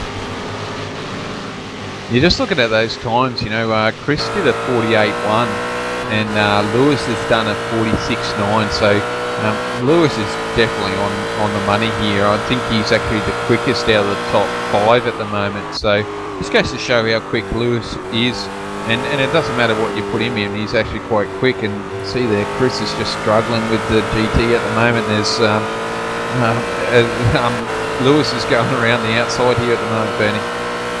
Yeah, well, Chris got a bit out of shape there going through the chicane, and Lewis has pounced and made that move stick. But looking at the times and reinforcing what you said, his last lap time was a 1:46.941. He was the only one in the 1:46s on that lap. The next fastest guys are in the 1:47s, so he's definitely got the pace. Yeah, certainly does, Bernie. So he's driving that well, as you can see here. Chris is not going to give up, and he shouldn't either, because they've got a championship to fight for here, and anything that he can be in up on, so just brings those points back to Element Motorsports. But obviously Lewis is there for a reason as well, to try and bring these points up for Blackadder Motorsports as well. Yeah, well, these guys aren't only battling for position here, they're battling for position for the team championship, which is what it's all about. And no doubt both of these drivers know that this battle tonight means a lot as far as that points gap goes. Oh yeah, for sure. And I think at the moment here, Lewis is just struggling with a little bit of tyre life. I think he's been running for quite some time now, Bernie, and I'm sure, even though as good as the GT is on tyre life, obviously you can still wear him out, and he's been pushing this car from the time he's jumped in, so I'm sure those tyres are starting to scream, "I've had enough." Yeah, I'd say they would be. Excuse me, getting tired. Lance Hawes also looks like he's not driving with the partner tonight. He's out there. I think he's pretty much driven this whole race, and it looks like he's going to bring it home. Yeah, and we've got actually a Maxon Patch down there, Bernie, from Shelby.com. Maybe we could have a quick word with him while we've got 57 minutes to go and a lot of pit stops to come. Alright, I'll bring him up, and you can have a chat with him while I have a bit of a sleep, I think. No worries, Bernie. Hey Nathan, welcome to the RRTV commentary booth. How's the race going for the boys in the number 80 Shelby.com rough tonight? Hey guys, thanks for having me up. Yeah, it looks to be going pretty well actually. They qualified 5th, and apart from one little incident with Christian Challoner earlier on, which he redressed, which was great, yeah, they seem to be going pretty well. Yeah, no, the boys are driving quite well. It looks good for you guys. In the last few races, Chris and Hayden have definitely been on the number, haven't they? They've bringing this Shelby.com rough up to the pack and in the top 10 in the last few races. So, got to be pleased with that sort of effort from those boys. Yeah, we really are actually, and it just shows a bit of practice that Hayden's been putting in, and he's really come to grips with the GT3 version of the car now, and with Chris as well, who's always been quick. The two of them are doing a great job. It's just a shame that Sean and I have had quite a few sort of work and travel commitments. We can't always be in the car at the moment, but yeah, it's good to be supporting Car 80 and see them move up the leaderboard there. I think they're going to get another good result, fingers crossed, tonight, so that'll certainly help them out. Well, I suppose it really helps with yourself and oh geez, I just heard his name and I've forgotten it. Sean. That's it, Sean. It really helps with you guys having that second car and having Chris and Hayden in the car full time, and it just helps promote Shelby.com for you guys. And I know you've got costumes as well that you haven't been running your livery lately, but it really helps for you guys and the team to have them up there at the moment, isn't it? Yeah, it's great, and just to have both cars and 4 or 5 of us available to do some testing and work on setups, and I think we've found a good groove with this car at the moment, and the new tyre model seems to be working well for us. We enjoy it, and It's everyone's been gelling pretty well, and like I said before, just Hayden seems to have found a good turn of speed in this car recently. So it means we're all pretty equal now in terms of pace, which is good. Just jumping in there, guys. Chris Keeping's just passed Chris Tarrant there for position. You guys are now up to 4th position. Yeah, fantastic. Yeah, great move by Chris, and he's been driving really, really well tonight as well. Well, going back to that, with Hayden, we do know that he runs the C-Spec rough as well, so obviously that car doesn't have the aids as the GT3 rough does, so his driving style is a lot different in that car, so to try and adapt into the GT3, it's been a big step for him, hasn't it? Yeah, it's certainly a different car to drive, but interestingly, when he first started driving with us, he really wasn't doing much C-Spec. Like he sort of had enough of it for a while, and for that first season he raced with us in the SEK, he was struggling a bit for pace, but he's recently gone back to doing the Cup car racing, so he's alternating between the two, and so he's been doing a much better job at the moment. So I don't know why that's the case, but it looks like we'll be pitting in a second here, and our last pit stop will see one of the guys through to the end of the race. Yeah, good. And I suppose the weather tonight as well helped with this rough. I do believe that the rough is a little bit more harsh on the tyres than the rest of the vehicles in the hotter weather.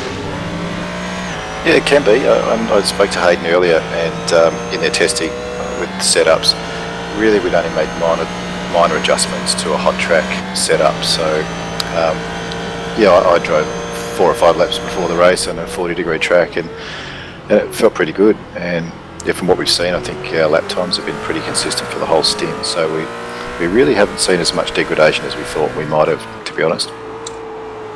Yeah, cool. It's just one of those things that I do hear stories on with these cars, just because of the fact that I'm out there and watching and having a muck around with you guys as well. It's good to see, but just really need to get it from the racer's point of view as well. Yeah, look, and sometimes even just a minor setup tweak to camber or springs and slightly different driving style, for example, can make a really big difference to tyre life. And we certainly found that with our Watkins Glen setup in particular. Some minor adjustments to the rear end, and it just revolutionised the setup. And the setup we've got tonight's been really solid and consistent as well. So working in our advantage. Yeah, I suppose that's the advantage too of sticking to one type of car, isn't it? Just learning and adjusting on your setups and figuring out how to get these cars set up properly. And I suppose it's getting tight back here, Nathan. And oh no, sorry mate, but big incident here with Chris getting into the pits. Yeah, I'm just looking at the replay here now. Yeah, got absolutely nailed as he was trying to come across into the pits there. Just got the replay coming up now as he's coming across there, and he's put the brakes on, and unfortunately Chris Tarrant hasn't been able to pull that car up. Yeah, that's a bit unfortunate, but hopefully we can recover a bit from there. Yeah, it's a bit of a shame while you're up there, but I suppose the benefit, it looks like that Chris was bringing in for the pit stop, but possibly have lost a little bit of time at the moment. Yeah, we will have, and I think we also picked up a speeding in pit lane penalty from bouncing through the start, but we'll get back from this. So I know the boys I can listen to them chatting away at the moment. They're still very positive, so we'll see how they go. Yeah, that was really unfortunate, Nathan. It was, from what I could see, Chris was really trying to get that car in the pits, and Chris was having a run down the inside, and unfortunately they got together, as you saw, and it didn't turn out too well for Chris, but I'm sure they will bounce back. We've got Hayden Burns back in that car now, and you're sitting back in 6th, so it's not too bad. Yeah, that's still a really solid result, and look, unfortunate for Chris as well. We certainly didn't want to get in front of Chris Tarrant's way there, and I think the guys couldn't afford to do an extra lap on fuel there, so we had to pit, unfortunately, and got in the way. Yeah, so you guys are coming out now in 8th position, so you're still in the top 10 there, and we've got Hayden Burns back in that car, so I'm sure they'll bring that car home for a strong finish tonight. Alright Nathan, before we let you go, do you want to give a shout out to your sponsors? Yeah, just a shout out to selby.com.au for any sim racing gear or hi-fi needs, and a shout out to the boys in the team. They're doing a good job, and they'll probably watch the replay after this. And to Sean, I think he'll probably watch the replay. I know he was chatting with me on my phone for some time during the race, and he's in Vegas at the moment, so it must have been about 3 or 4 in the morning. So he's certainly committed to helping out as well. Fantastic. Anyway, Nathan, thanks for popping in, and best luck with the rest of this race. And hopefully we'll see you guys get a nice strong finish here tonight. Yeah, thanks guys, cheers, and great job on the commentary as usual as well. Well Adrian, there's nothing worse than having a team manager up in the commentary box when their car's involved in an incident. We've sort of got to break it to them. I think we did that gently. What do you think? Yeah, I think my excitement probably came out a little bit too strong there, Bernie, but yeah, it's a bit of a shame having them up here and have that happen. It's not very often that does happen, but yeah, unfortunate there, but doing a great job, and I think they have probably lost 15 seconds, probably a little bit more than that, seriously, but you know, well, let's see where they bounce back. These other cars have still got to come in for their last pit too, I think, Bernie. Yeah, we've got Guy Leach. He hasn't made that second stop yet. The gap between him and Lewis Kugeley is 48 seconds. Lewis Kugeley, they're down for 2 stops, but I think they're still going to have to make one more stop. We'll keep an eye on that. Baden Reed in 3rd at the moment in the 111. They are still yet to make their final stop here. And I'd say Chris Tarrant has stopped, and Christopher Osborne's jumped into that car tonight. Yeah, well, there's a good mix-up again, Bernie. They've done this, I think they did it last time, didn't they? They had Brad take the start, and then they've had Chris jump in, and then Chris Tarrant jump in, and then we've had Christopher Osborne take the last leg. So once again, the boys have done it again. They shared it out, and which is in the rules there. They can have up to 3 drivers drive tonight. So you know, we know how quick Chris can be, so he's going to drive the wheels off this thing, I'm sure of it. I can guarantee that, and he will be looking at trying to catch Adam Funslow, who's sitting in 4th at the moment, and it'll be interesting to see. I'm just seeing what that gap is now. It's a bit hard to tell because they're a lap down, and we'll have to wait for it to shake out, I think. Yeah, I'm not sure about the leader because Chris is pushing this car as he normally does, but he's about 8.9 seconds behind Adam at the moment, and Adam's like 42 seconds behind Baden. So we've still got those top 3 that definitely have to pit. I believe Adam has pit, and Nick was in the car before him, so I'm pretty definitely sure that Adam's done his stop and he's doing his final stint now. Yeah, that's right. Nick did the middle stint. Adam started, so Adam's back in that car to bring that car home now. 8.8 seconds. It'll be interesting to see what sort of pace Christopher Osborne can get out of this car, as he's now trying to get past Lance Hawes here, and that's not for position. No, it's not, Bernie, but you know, Chris, smart driving there, trying to use the pace of the rough there to get as much speed as he can down that straightaway before he pulled out. So using the rough's strength there to help his Ford GT's weakness there. Yeah, well, he's already taken 0.5 or 5 tenths out of Adam on this lap, so they're definitely going to have to keep an eye on this car as this race ticks down, because we've got 45 minutes to go, and so we're probably looking at it probably another 20 laps at this stage. Yeah, we certainly are, and you know, thing with Chris now is that he's got some decent drivers in front of him, so these drivers in front aren't going to lay down for him. He's not going to find it easy, but that's all right. Chris doesn't mind that. He doesn't mind working to get a position. We've heard it before. He quite enjoys the challenge of trying to get a position, so he'll be looking forward to trying to pass these guys in front of him. Oh yeah, he'll relish the challenge, and he'll be really enjoying it, which is what this esport's all about. But at the moment, the cars that haven't stopped, as far as I can tell, Rod Pinder, our leader, just has stopped.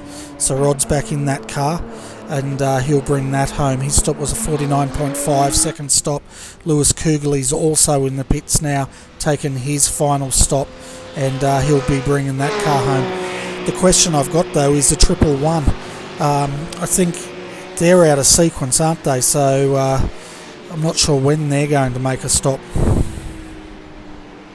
Yeah, they won't be too far away, Bernie. I don't think with their incident they wouldn't have gained too much or lost too much time, so they'll probably only run for a couple of more laps, so they may drop a little bit here, but I reckon they'll still be in the top 10 easy. Yeah, easily, and they've really done a remarkable recovery there, haven't they, considering the trouble they were in earlier tonight. Their team car, the 222, or their sister car, they're sitting back in 9th position at the moment, and Adam Newton's back in that car. Yeah, so they've recovered quite well, really. The whole Elements Motorsports team have come back quite well to be where they are, so two of them in the top 10, and I'm sure the Baden Reed car will stay in the top 10. It's just a matter of where they will funnel out after their pit stop. Yeah, well, that's right. They'll probably come out, let's use my maths brain here, probably around about 5th or 6th, I think, once the pit stops are through. Yes, look at the lap times there from Christopher Osborne, 46.7, and he's pushing this car. We see there Baden Reed still doing 46.8, so it's going to be a tough work here for Christopher Osborne to get this car up near the front there. Yeah, and he's the gap now up to Adam Funslow's 7.3 seconds, so the gap is coming down.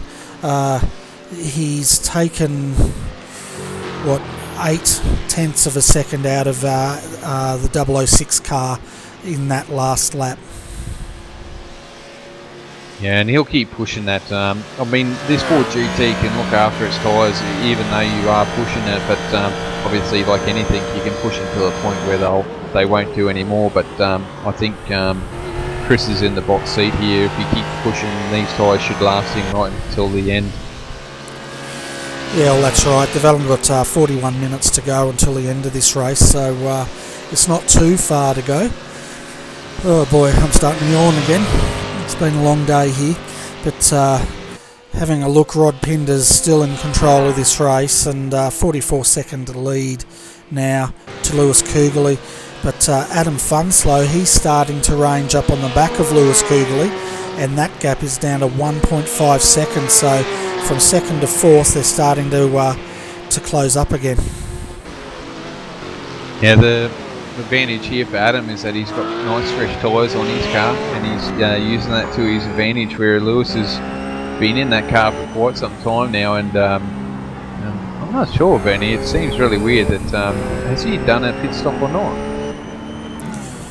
Who's that, Lewis? Yeah. Yeah, didn't they have Christian Challoner in that car earlier? Oh no, that's right, he's in the car, so yeah, so Lewis has just come out, so in front of Adam here, and we'll see how this turns out. We know that the rust's quite quick, but looks like their tyres go off there at the end of the stint for these guys, but with 40 minutes to go, it might be just on the cusp for these guys to try and run down Lewis here. Yeah, looking at their times, Lewis has just come out of the pit, so we can't compare times yet, but the Last Minute Racing team definitely have this car hooked up tonight, and they're having a fantastic drive here in 3rd. and that gap is 1.7 seconds to Lewis and 7.8 seconds back to Christopher.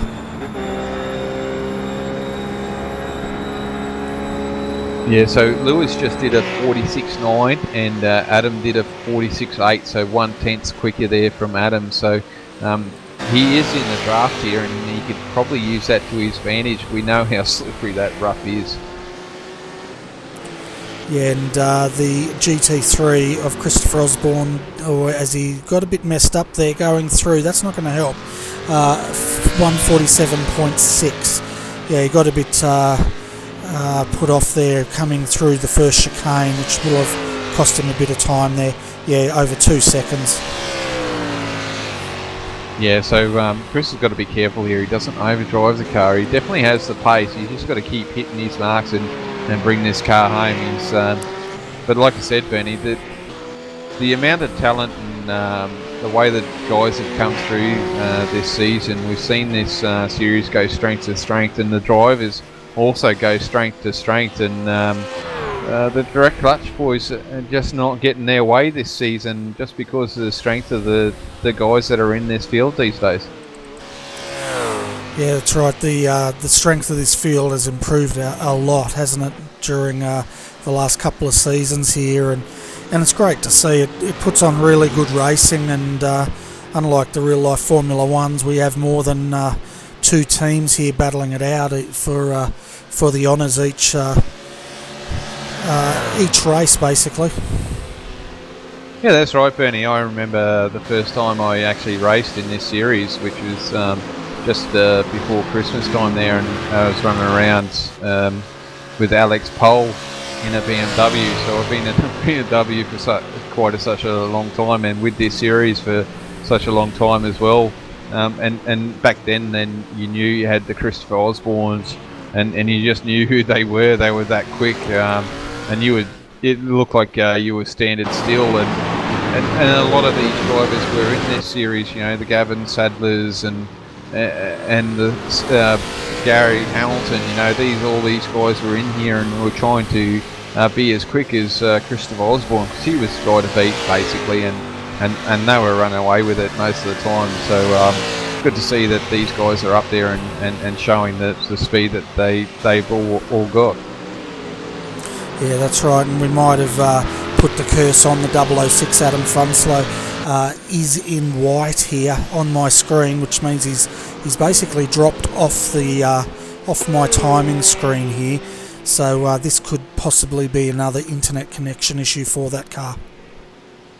Yeah, I think you're right there, Bernie. I've got the privilege of seeing here. I'm using the whole iRacing screen at the moment, so I don't have to broadcast.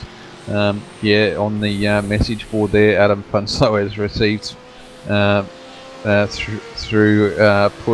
out to unacceptable levels. So basically, he's dropped, Bernie. So a bit of hard luck there for those guys. Oh, that's really bad luck. They've been in the top 3 all night. They were looking for a fantastic finishing there, and because Adrian talked them up, they've dropped off the server. Fair dinkum, Adrian. Oh well, someone's got a talent, and I can tell you right now, I can't drive, so I've got to have some sort of other talent, and it looks like I'm dropping people out. So I wish I could do that in my Star Mazda race, but anyway, that's another story. Yeah, well, no worries. If you can wear the blame that easily, I'll blame you more often. But anyway, it looks like we've got some drivers here from the TD Racing red-rimmed car. Should I bring them up and you can have a word with Colin Schweck? Yeah, Bernie, that's fine. Bring him up. Hey, Colin. Welcome to the RRTV commentary booth. A bit of hard luck story for TD Racing tonight. Yeah, it's been a bit of a shocker. I think everyone's hit the wall or hit someone else. Yeah, it's a bit of a shame. It looked like you had a lot of pace there once you've got the car repaired, and you were showing a lot of speed there for your first stint there. You were trying to battle your way through there, trying to get some positions, trying to get your lap back. Yeah, we'll go on for it, try and get back in. I think we would have ended up pretty well into the top 10 if we didn't have that incident to start with. But it is how it is, and we're getting alright now. We're up to 13. Yeah, getting through there. There's a lot of lap cars now, and I suppose that was the benefit of trying to push that BMW through those lap cars, just trying to get back on the same lap as those guys, and trying to get a decent result out of the bad start you guys have had. Yeah, we had to clear some of the slower guys that we were not usually fighting with, and then we tagged onto to Martin Davis, and we had a bit of text chat and decided to work together, and we did the whole first stint nose to tail to try and get both cars a bit further up the field. Yeah, that was a good inter-team, well not inter-team, rivalry going there, and help you both out.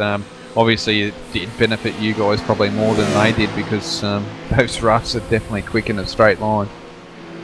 Oh, that's it. I could stay with him around the back of the track, but all the straight lines I'd have my pedal to the floor on full toe, and he would still pull away from me.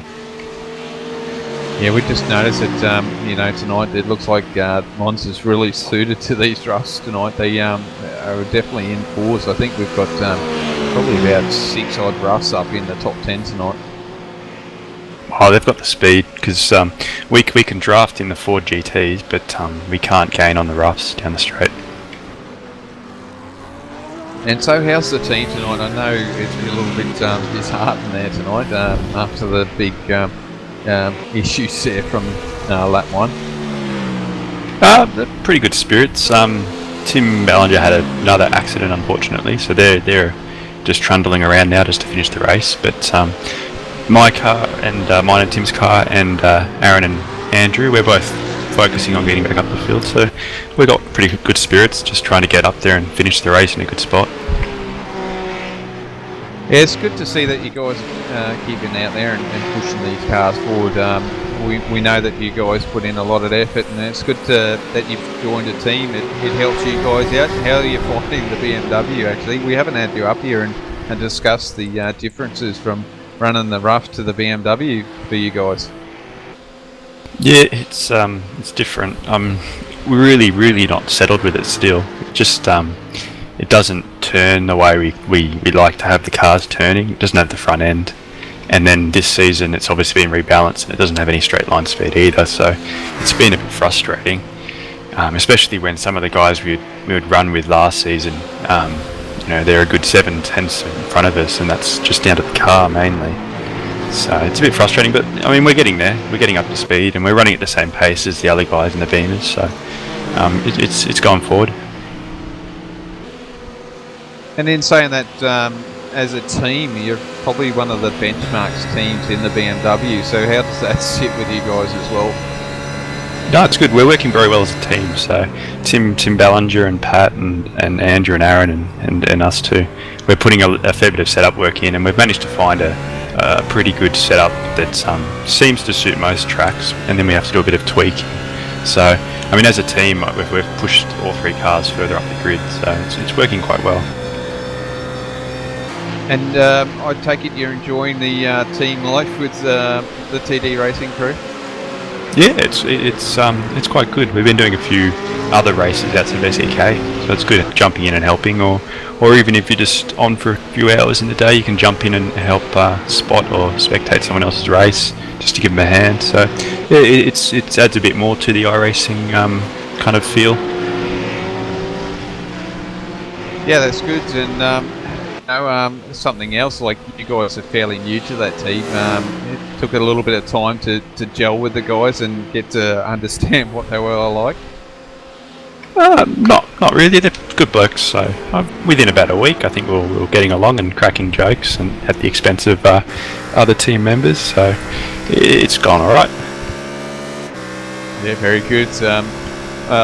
I'm not sure if Bernie has any questions, because I'm a little bit connected with you guys. I really don't want to get it devolved too much more. I think I'll let Bernie do all the diving, and I'll keep my mouth shut. But it's good to have you up here, Colin. It's good to see you guys still hanging in there. It's a bit of a shocker for you guys tonight, and it's not where you guys want to be. But as long as you're having a bit of fun along the way, I suppose that's the whole point of racing in this series, isn't it? Well, that's it. I mean, even though we had a pretty big accident at the start, we're still one spot ahead of where we qualified, so it's not too bad. Yeah, great. Bernie, you'd like to ask Colin a few questions? I've really got only one question for you, Colin, and Adrian knows what that question's going to be, and that is, when are you guys going to change your car numbers to white? Good question. I don't know. I'll have to ask Mr. Ballinger that and see if he wants to update it. Yeah, because at the moment I'm calling you guys as the guys with the red rims, and there's guys with pink rims, and there's guys with silver rims out there. Oh, yeah, I think our numbers are written on the roof as well.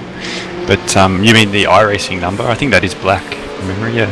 Yeah, that's black at the moment, but it'd be great if you guys could possibly update that to white, just so I could read it, because I'm having trouble tonight. But that's the only question I had for you guys.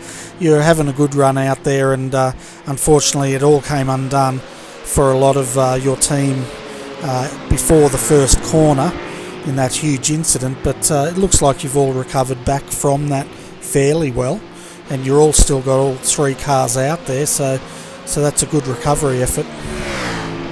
Yeah, I mean, considering once I put my toe in during the end of that safety car train, we were the last car going around, that we've had a pretty good recovery drive. Yeah, so before we let you go, do you want to give a shout out to your sponsors? We noticed you got the martial arts across the bonnet there tonight. Yeah, so I think that's one of Kev's family friends or something that owns that business over in the UK. Kev does some of our paint work for us. Apart from that, GLW Freight Management, they look after us, and the rest of the TD guys, Tim Ballinger and Andrew and Aaron and Pat, put a lot of setup work in during the week to get the cars going, so it's good. Fantastic. Well, thanks for popping in, Colin. I'm calling you Tim because I can see Tim written on my screen. Thanks for popping in, Colin, and best of luck for the rest of the race. You've only got another 27 minutes of this race to go, and then 15 minutes till the Grand Prix starts tonight. That's it, and I think the next two spots for us are about 1 second in front of us, so we're going to be banging for it to the end. Fantastic. Well, best of luck with that, and we'll keep an eye on your progress. Cheers. Thanks, guys. It's really bad when the overlays say Timothy Schweck, and I start calling Colin Timothy. But anyway, folks, the race is ticking down here.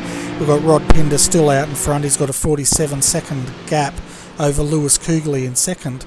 Here comes the coughs again. One moment.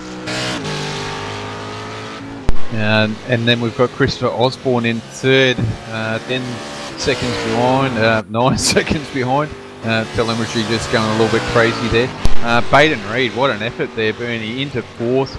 He's at the moment 11 seconds behind Christopher, and then we've got Gavin Sadler. He's moved up into the top 5, 21 seconds down. Then we've got Martin Davis. What an effort from these boys. 3.1 seconds or 3 seconds down from Gavin. Then we've got Adam Newton. What an effort as well there, Bernie. Oh, he's moved up. He's gone around Martin Davis there. So top job there from Adam, pushing this rough up a little bit further. Hayden Burns 8th, so that's where they're fallen, just on the lead lap. And then we've got 9 and 10 a lap down. We've got Paul Lonergan and Lance Ford. And Adam Funslow at the moment, they had a timeout when they were running third, and they're back out 11th position at this stage of the race. And that's where Timothy Schweck is, as we see, I think that was Scott, wasn't it? Yeah, Scott had a big moment there, Bernie, coming out of the second chicane.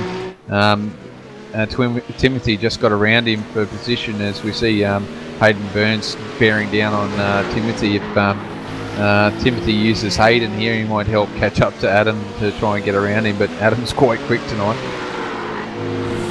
He certainly is, and Scott Stevens has quite a bit of rear wing damage of that car, and he's lost a bit of pace as Rod Pinder now goes past him down that back straight, so he may have to bring that car in for repairs. Well, here's a little bit of news. I've got to thank Gary I got it right tonight. I'm trying to remember all these our YouTube viewers' names. Some of them have got their nicknames there. So Gary, thanks a lot, mate. He's actually trying to do 55 laps on those tyres in the rough, which is a big call. I suppose it's quite low track temperature, so tyres are going to last. But geez, he's going to push it in. He's going to lose some time, but he's not doing too bad, to be quite honest, Benny. Doing a 47.7. It's not that slow tonight. Yeah, so which car was that doing 55 laps on one set of tyres? That's the 111, the Baden Reed and Gary Hamilton. So they're just trying a little bit of strategy to try and get them up there because of that their little incident early on tonight.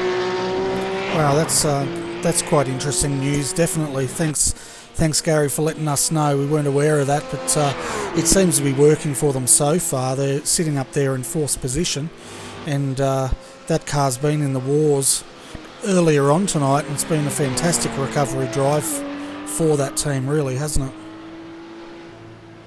Yeah, that's right, and their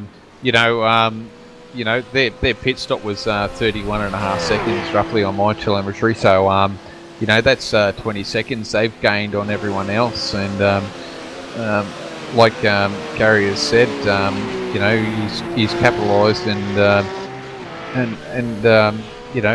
Christopher's pushing this car, so he's struggling here to get this GT up any further at the moment. Yeah, well, it's great to see when teams do roll the dice like that, and you're right, he has gained 20 seconds on track by not taking tyres. The question is how those tyres last for the next 23 minutes, and if it starts slowing him down at the end, but these lower track temperatures are definitely going to work in the favour of Baden here, and his lap time's 47.3. He's not that far off the pace, really. Like Rod Pinder's 47.5, and then the other two guys are in the mid 46s, so it's not costing him that much, really. No, it's not, and it looks like we've Guy Leach down there just popped in there, Bernie, the teammate to Rod Pinder. You should bring him up and you can have a quick chat to him, mate. Yeah, no worries. Welcome, guys, to the RRTV commentary box, and we're having a look at your car now with Rod Pinder behind the wheel here. Fantastic drive by you guys. You've pretty much led, let's look at the statistics, 58 out of the 76 laps of this race tonight. Yeah, thanks, boys. We've been a bit lucky. A couple of people have fallen off, but Rod got a really good qualifying, and two good starts, and we've just kept it out of trouble. The cars, it's one of those races where the car's just really easy to drive. It almost drives around on its own, and this track's really suiting the rough as well. The Fords are struggling too. Yeah, and a lot of other teams have found trouble tonight. We've had a big accident at the start tonight, which claimed probably 6 of those cars, and but at the moment that gap is 48 seconds, and it's pretty much growing slightly each lap, so it's looking good for you guys at this stage.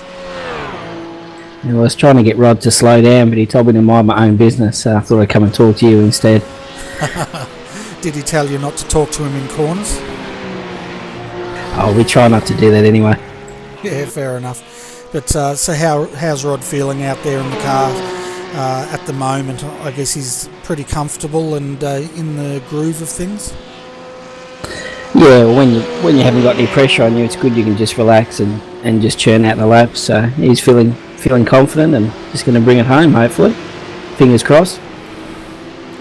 Yeah, well, 20 minutes to go now, so he's probably only got another 10, maybe 14 laps left of this race. How we know the roughs are pretty hard on their tyres. How is the tyre wear in your car tonight? Is it like really bad, or is it pretty good at the moment? Yeah, it's pretty good around here. It's only the last 5 or 6 laps of the stint into the parabolic around through the last fast S. It gets a little bit squirrely, but you just got to be careful. But no, the track here is pretty good on tyres.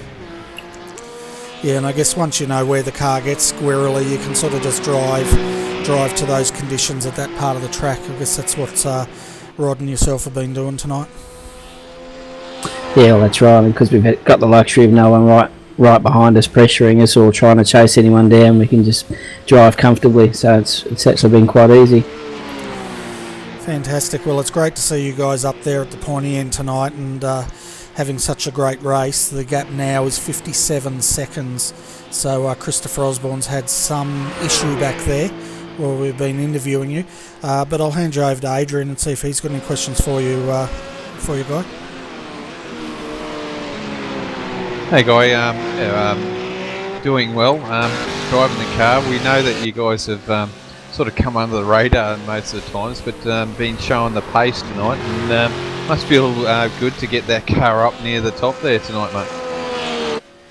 Yeah, it does feel good. We had really good pace at Silverstone as well, but just apparently if you don't keep the car going forwards and you spin, you can't finish up the front. So we managed to do that tonight, and it's paid off.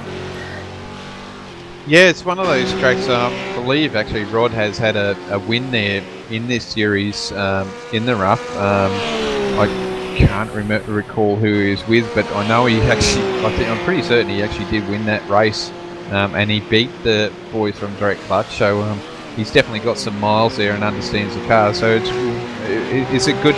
How's it working with Rod with the rough? Yeah, well, he's able to get 100% out of it, and he does pretty much all of the setup work too. I just jump in and drive it. So I think he did win at Silverstone last year, right, with Troy. It was Troy Maguire. They had a good battle with the I think it was the Direct Clutch guys back then as well. Yeah, that'd be their guy. It's been a while, so Rod stands out because we've actually spoken to Rod a couple of times through the different races, and yeah, that's where I was getting to, is that Rod is actually quite good at setting these roughs up and absolutely loves those cars, doesn't he? Yeah, he does, and he's able to drive around a lot of things too, so that's a good thing with team racing, trying to get a setup that everyone can drive and keep pointed in the right direction. And how much compromise do you have with Rod with the car setup, or is it just the fact that you say, well, you set it up and I'll adapt my driving style to it? Yeah, I have a little bit of feedback, and if it's really too loose, then we'll play around with it a little bit. But with these cars, once you get a base setup, it's pretty much you can take it to a lot of the tracks and then just tweak it. So once you've found a bit of compromise that suits you both, it's not too hard moving from track to track.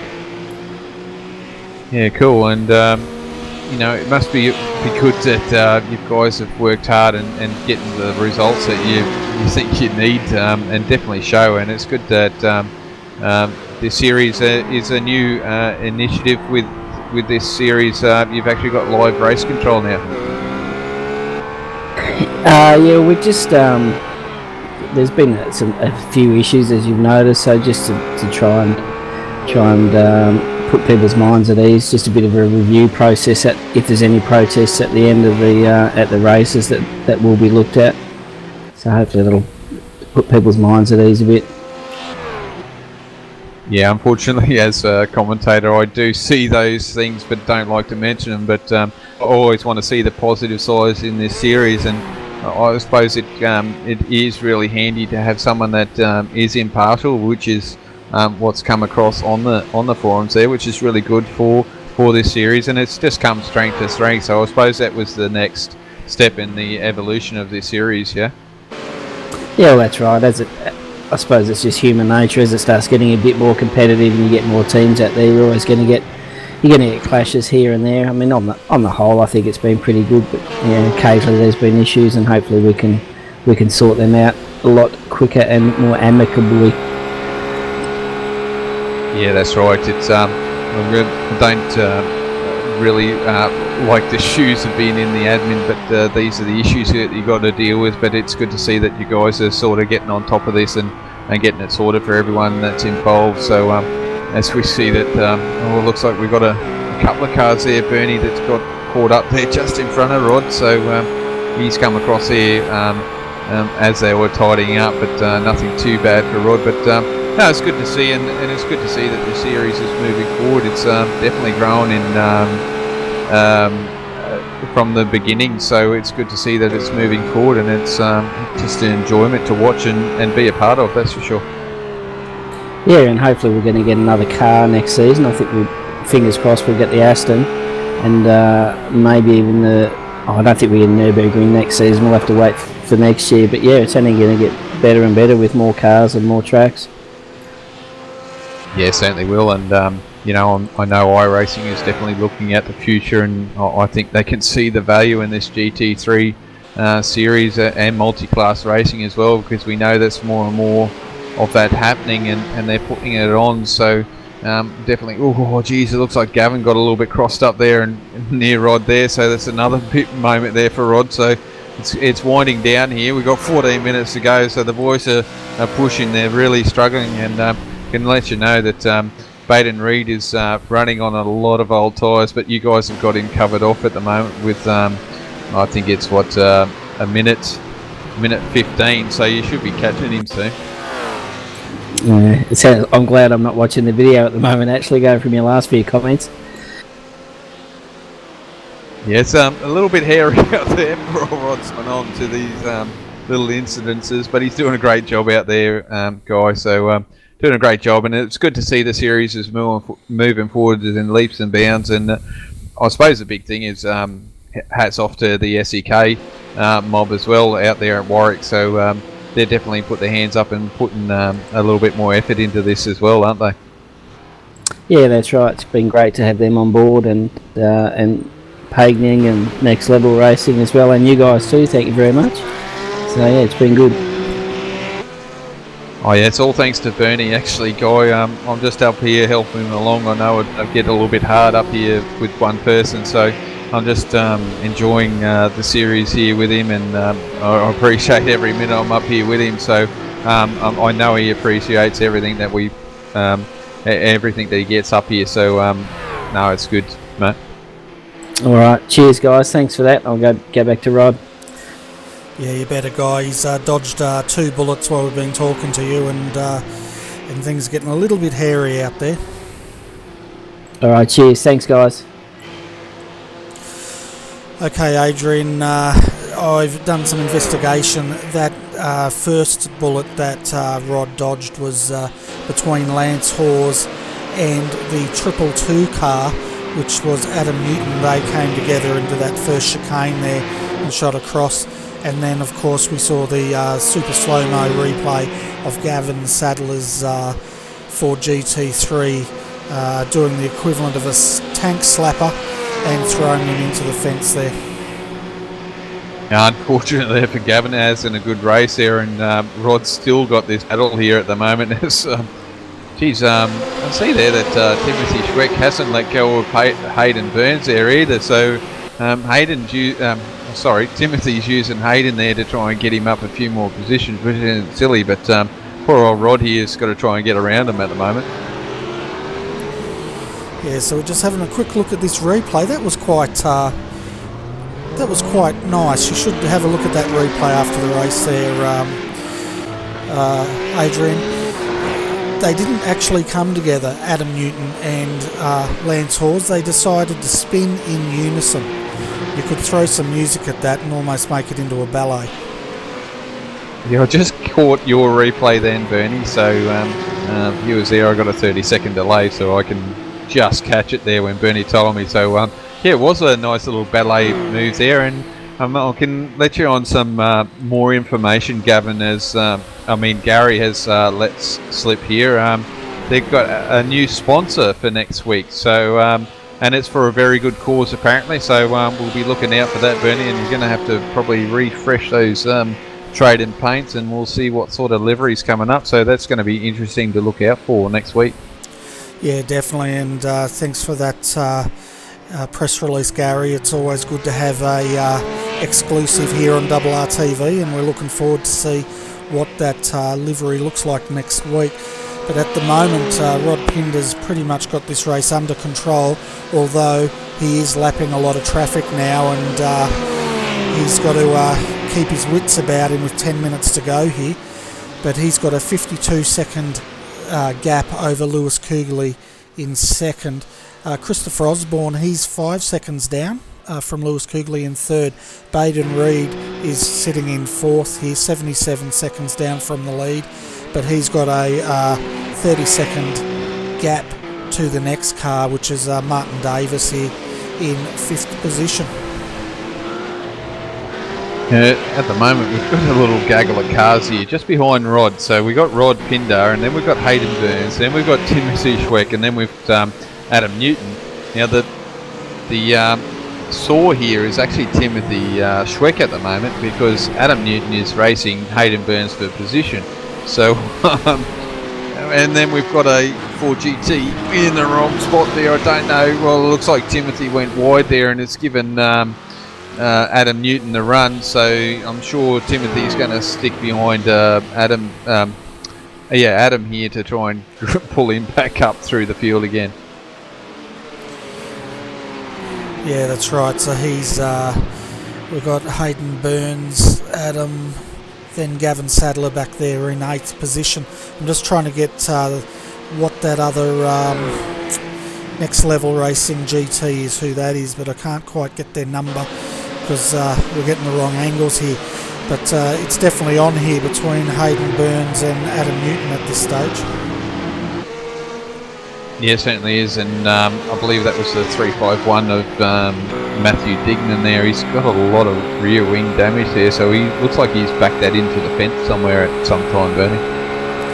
Yeah, we saw Gavin Sadler back it in earlier, and I'm just wondering if I don't think they are teamed up because he's in the number 17, so maybe they had a similar issue to the other Ford GT3. Yeah, good possibility there, Bernie. Obviously you lose it and go into a lazy spin and then back it into the fence. It's going to do some sort of damage to those wings because they're quite large and definitely stick out like a sore thumb, don't they? They certainly do, and we're just going to have a quick look at this replay of what did happen to Matthew here, and it looks like he's already got damage. So it looks like he's already been in some trouble for a while there. Yeah, possibly he's had some damage either before his pit stop or after his pit stop, but we're not going to know that right now. But you know, he's putting around there. It's a shame these guys were up there earlier on, so they've had a few issues tonight, so which is a shame. But their teammate there, Gavin, has done an awesome job. He's in 8th at the moment, and we've only got 7.5 minutes to go. Would you believe, Bernie? Yeah, we're getting to the end of this marathon day today yet again. 7.5 minutes to go, and then this race will be over. But at the moment, it's all Rod Pinder, Guy Leach out in front in the number 46 SEK Queensland rough there, and it's great to see those guys having a great race tonight. Yeah, certainly is, and I'll tell you what, Chris has hunted down Lewis Kugley here, so in the last few minutes that we've got to go here, I think this is going to be on for second place, Benny.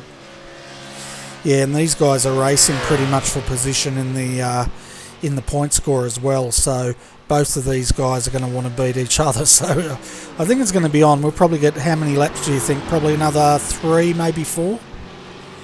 Yeah, possibly another 4 laps to go, and yeah, we've got Lewis here, Christopher Osborne and Baden Reed. They're all up in the top part of this championship at the moment. I think it's 4th, 2nd and 1st at the moment here battling away, or 3rd, 2nd and 1st. So yeah, these guys are definitely at the pointy end of the championship at the moment. They certainly are, and Christopher Osborne, he has pulled this gap right in. It's quite noticeable. He's in the slipstream, and he's right on the back of Lewis Kugley now.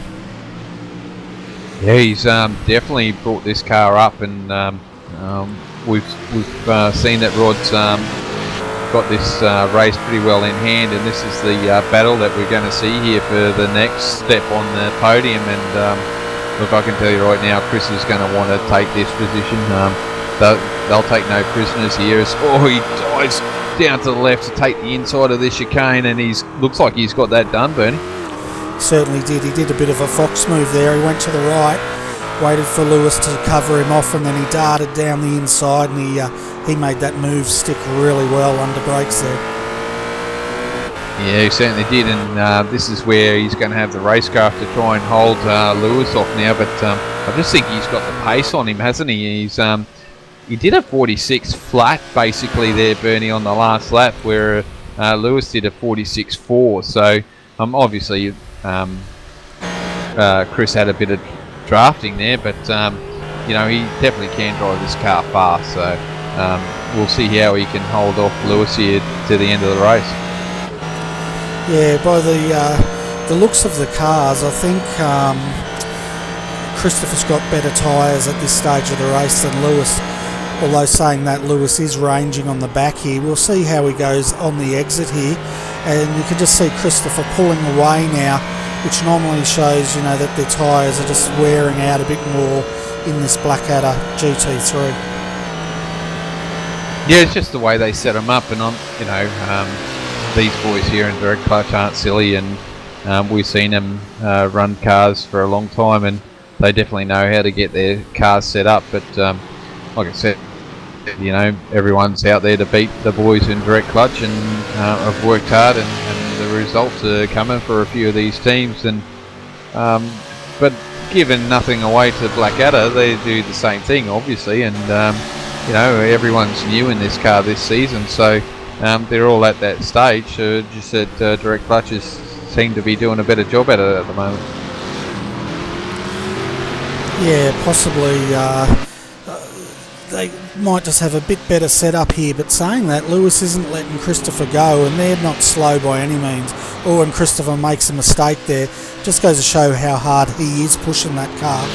But you know, Blackadder Motorsport, they're not slow by any means. They're really coming on strong, and they've always been quite competitive this season, and they're sitting there in third at the moment. So it's a fantastic result for that number 66, even if they either get second or third here.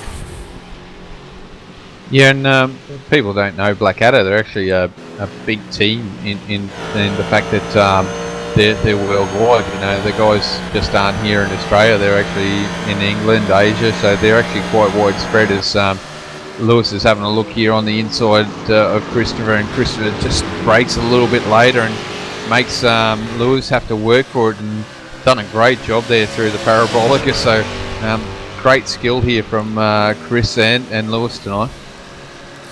It certainly is, and Lewis has now got a tow here. He's looking down the inside under brakes here, and we'll see if he can make this move stick. They're going to go too wide here, Bernie, guaranteed it, as a little bit of a touch there, and Lewis has got that, and Chris runs wide here, and he's going to have another look with 2 minutes to go, so they'll get this lap in, and possibly one more, Bernie. Yeah, that's right. Excuse me, folks. Probably, 2 laps to go here, but they're coming up to traffic now, which is probably not what Lewis wants at this point of the race. But yeah, good racing, and that's another Blackadder car in front of them with no front bonnet. Okay, Bernie, so we've got Rod here now. He's come and crossed that finish line now at 1 minute 30, so he's not going to finish this lap at all, because his fastest, he did a 46.9, so this is I reckon this is the last lap, Bernie. Yeah, he's on the last lap now, and these guys will get across the line before the white flag, and they'll have one more lap. And just saw there Lewis's car just showing signs. It's getting a bit loose in the back end there. But I tell you what, there's a lot of sad looking BMWs on the track at the moment. Yeah, there is. They've been struggling all night. They've been pushing their cars, and you can see that the result of pushing the car too hard, they've suffered big time. So as we've got here, is Lewis has got a little bit of break here on Chris at the moment. So this is the last lap. So has Chris sort of set Lewis up here to try and make that last minute move and get around him on this last lap?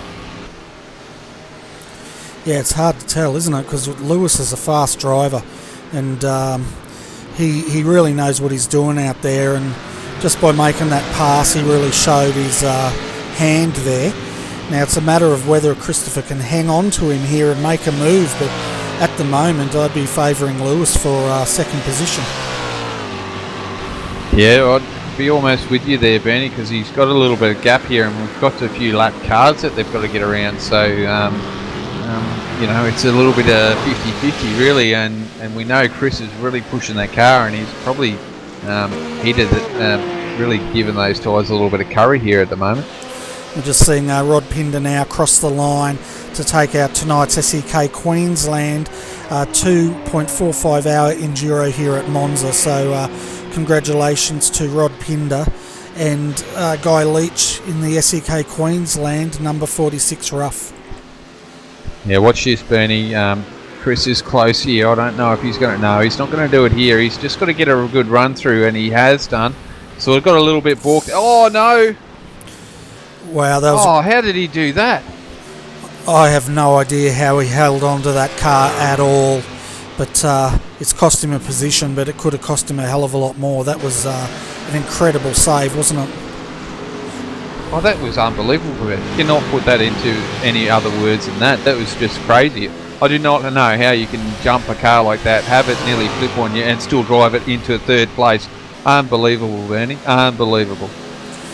It certainly is, and we'll see if we can get that back on replay. But yeah, second goes to Christopher Osborne, followed by Lewis Kugeley, even though my overlays say it the other way around, but that's just those playing up. Let's have a look. Baden Reed's coming across the line now to take a well-deserved fourth position in the 111 Elements Motorsports rough. So that's a good recovery drive by that team. As we see them coming across the line to take the checkered flag, we have Martin Davis for Team VPR here in the 666 coming home in fifth position, and then Hayden Burns is currently further down the track, and we'll cover him in a moment, in sixth position.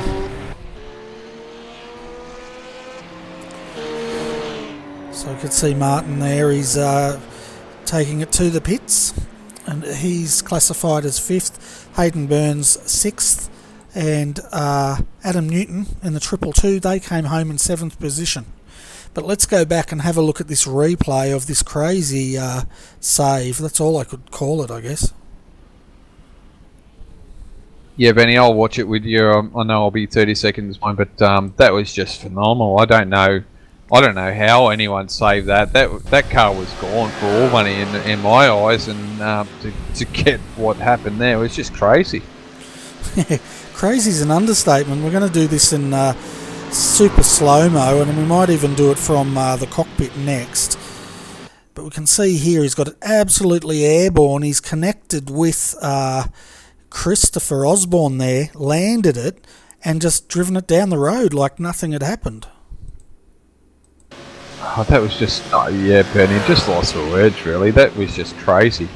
Just watching it in front of your eyes, and I've got your replay now, and how that car just stayed on the track like that. It's just stupid. It's just the only words I can say, but it's just stupid.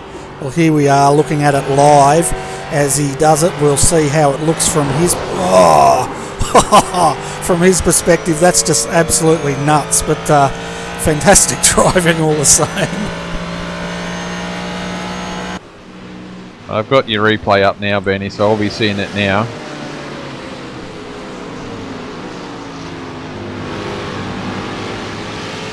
Oh man, as he come up, yeah, really talking well here. As he gone through that second part of the chicane there, or the midsection of the chicane, he just got a little bit loose on him, didn't he? And then he's had to correct it, and because he's corrected it, it's actually hit the curb hopping bollards there, and it just launched it, didn't it? It's just absolutely phenomenal, and I just don't know how that car landed back on four wheels and he could drive it away. That was just crazy, Bernie. It certainly was. We're just having another look from the front angle here. Oh, and he actually got hit in the back by Christopher Osborne as well, but for some reason that car just landed perfectly and just continued on like there was nothing wrong. But anyway, folks, we could watch that all night, and that's just nuts. That's all I can say. But let's go through our final positions before we go to interviews. So Rod Pinder takes out tonight's race for Pagny and IRFF Racing, followed by Christopher Osborne in second. Lewis KuGELD survives. Blackadder Motorsport to come home in third. Baden Reed fourth for Element Motorsport. Team VPR fifth. Sixth was Selby Racing Team. Seventh was the second 222 car of Element Motorsports. Eighth, Gavin Sadler for Next Level Racing comes home in eighth. Adam Funslow recovered to ninth. Now that car, they had a bad luck. They were running strong third, looking very racy up until they had an internet disconnect. But they've recovered back to ninth, so that's still a top 10 finish for that car. 10th was Green Hornet Racing with Paul Lonergan behind the wheel of that car. I think he may have raced that whole race by himself. Timothy Schweck, TD Racing with his brother Colin Schweck, home in 11th. Aaron Osborne, TD Racing, 12th. 13th, JFFRacing.com. Scott Stevens brought that car home. And 14th, Blackadder Motorsport with John King behind the wheel of that car at the end of the race. Blackadder Motorsport also came home 15th and 16th. Sim 737 IRFF with Stoneman behind the wheel, 17th. Pagny and IRFF Racing, 18th. 19th KRF. 20th was TD Racing. 21st Pagny and IRFF. And Nathan Hapatz's number 90 car did not start tonight's race. So we'll bring up Rod Pinder. Did you want to have an interview with Rod? Yeah, Benny, bring up Rod. Reckon we should leave Lewis for almost last after that, because that's going to be interesting. Talk to him about that. But anyway, we've got Rod up here. Rod, welcome to the booth. Congratulations on your win. Another one for you guys. I know not this season, but this is a second win for you guys. And geez, those Russell weapons tonight, weren't they? G'day guys. Yeah, ours certainly was. Wow, I mean, fantastic setup we had on the car tonight. It just felt great all race. So yeah, great win. Really happy with it, and good result for our Race for Fun team. No, it was a brilliant effort. You know, we had a couple of cars there drop off in that first incident. We had a big multi-car accident in the just before the chicanes actually, and then we had Gary go off here. Something about his shifter was playing up, so had a couple of guys there fall off. But at the end of the day, you guys were really well on the money, and definitely probably would have battled your way up to a result anyway, mate. Yeah, we knew we were pretty much on pace with the Elements guys. We'd done a fair bit of practice with them during the week, so we knew we had good pace, and we're expecting a pretty tight race with both of those cars. And obviously direct clutch are always there or thereabouts. So yeah, we thought it was going to be a pretty hot race, and yeah, when Gary had issues, that was sort of one down, and then was very close with Adam in the first stint. I was happy to sort of sit behind him and just stick with his pace and build a gap to the cars behind. And then when he slid off, it sort of left us with a clear run. So it's one of those rare days where you sort of think, come on guys, where are you all today? It's usually such a hot field, and it's so hard to break into those top positions. And tonight everything just sort of fell our way. So it's a nice feeling. Yeah, it certainly is. And discussing this with Bernie earlier, it's the direct clutch boys have been the benchmark for so long in this race series. It's good to know that you can actually get up there and beat them and battle with them as well. So it's good for everyone to see that everyone stepped up that level to try and race with those guys, isn't it? Yeah, it is. I mean, you want a competitive field up front. There's a lot of quick guys. I mean, the Elements team are really, really strong. They've got 2 and sometimes even 3 strong cars that they put on the grid each week. And there's always a few others that pop up there. Lewis KuGELD and the Blackadder guys can be very quick. So yeah, it's a good field, and it's good to see a bit of variation in the cars too. I mean, the 4 GTs were mighty around Silverstone. They were really quick, but around Monza, the roughs had the edge, and it's good to see a little bit of variety, and that's what GT racing is all about. Yeah, for sure, and we know iRacing is bringing in another car soon, so we're hoping for that for the next build. But with iRacing going that way, and knowing that there's a market there for it. They're definitely putting their efforts in towards it. So hopefully next season we might even have another car on track, and hopefully they can fix up that McLaren so we can have that one on track as well. Yeah, the McLaren's great front to drive. We were half considering running it this series, but just when you get on the edge in the quick corners, it can be very snappy and very hard to control. So we decided against it, and the rough is just great fun to drive. I love driving it. You can throw it over the curbs. Such a nimble little car. So yeah, we had great fun driving that, and yeah, it was a pleasure to drive tonight. That's for sure. Yeah, good. And fortunately, I know Aaron. Hang on, I'll make sure Nick Rainbird and Adam Funslow are with you guys as well, and they had a little bit of disconnect there, but they were racing quite well as well tonight. So a little bit of help from those guys as well, getting setups from yourself as well. Yeah, we those guys help us out a lot with the running of the series. Adam does all the points for the series, which is great. So yeah, we got a good relationship with those guys, and we share setups and share information between us. So yeah, it seemed to be working out quite well until they disconnects. That's really bad luck for those guys because they were running really strong. Yeah, it certainly was, and it is good when you can get quite a few guys working on a car. It just helps set up and getting the balance right. And obviously, some guys have got different views on how they want the car. We did discuss there with Guy. He'll let you know if he doesn't like the car. It's a little bit too loose for him, but on a whole, it's good to get quite a few guys to get the car sorted for each track every week, isn't it? Yeah, it helps a lot, and we haven't really been putting in the hard yards this season. We put a lot of effort into last season, had some good results. We've had a few scrappy races this year and haven't really been committing like we were last season. But for Monza, yeah, we had a bit of time on our hands, and we put in a fair bit of practice, and it goes to show that it pays off, doesn't it?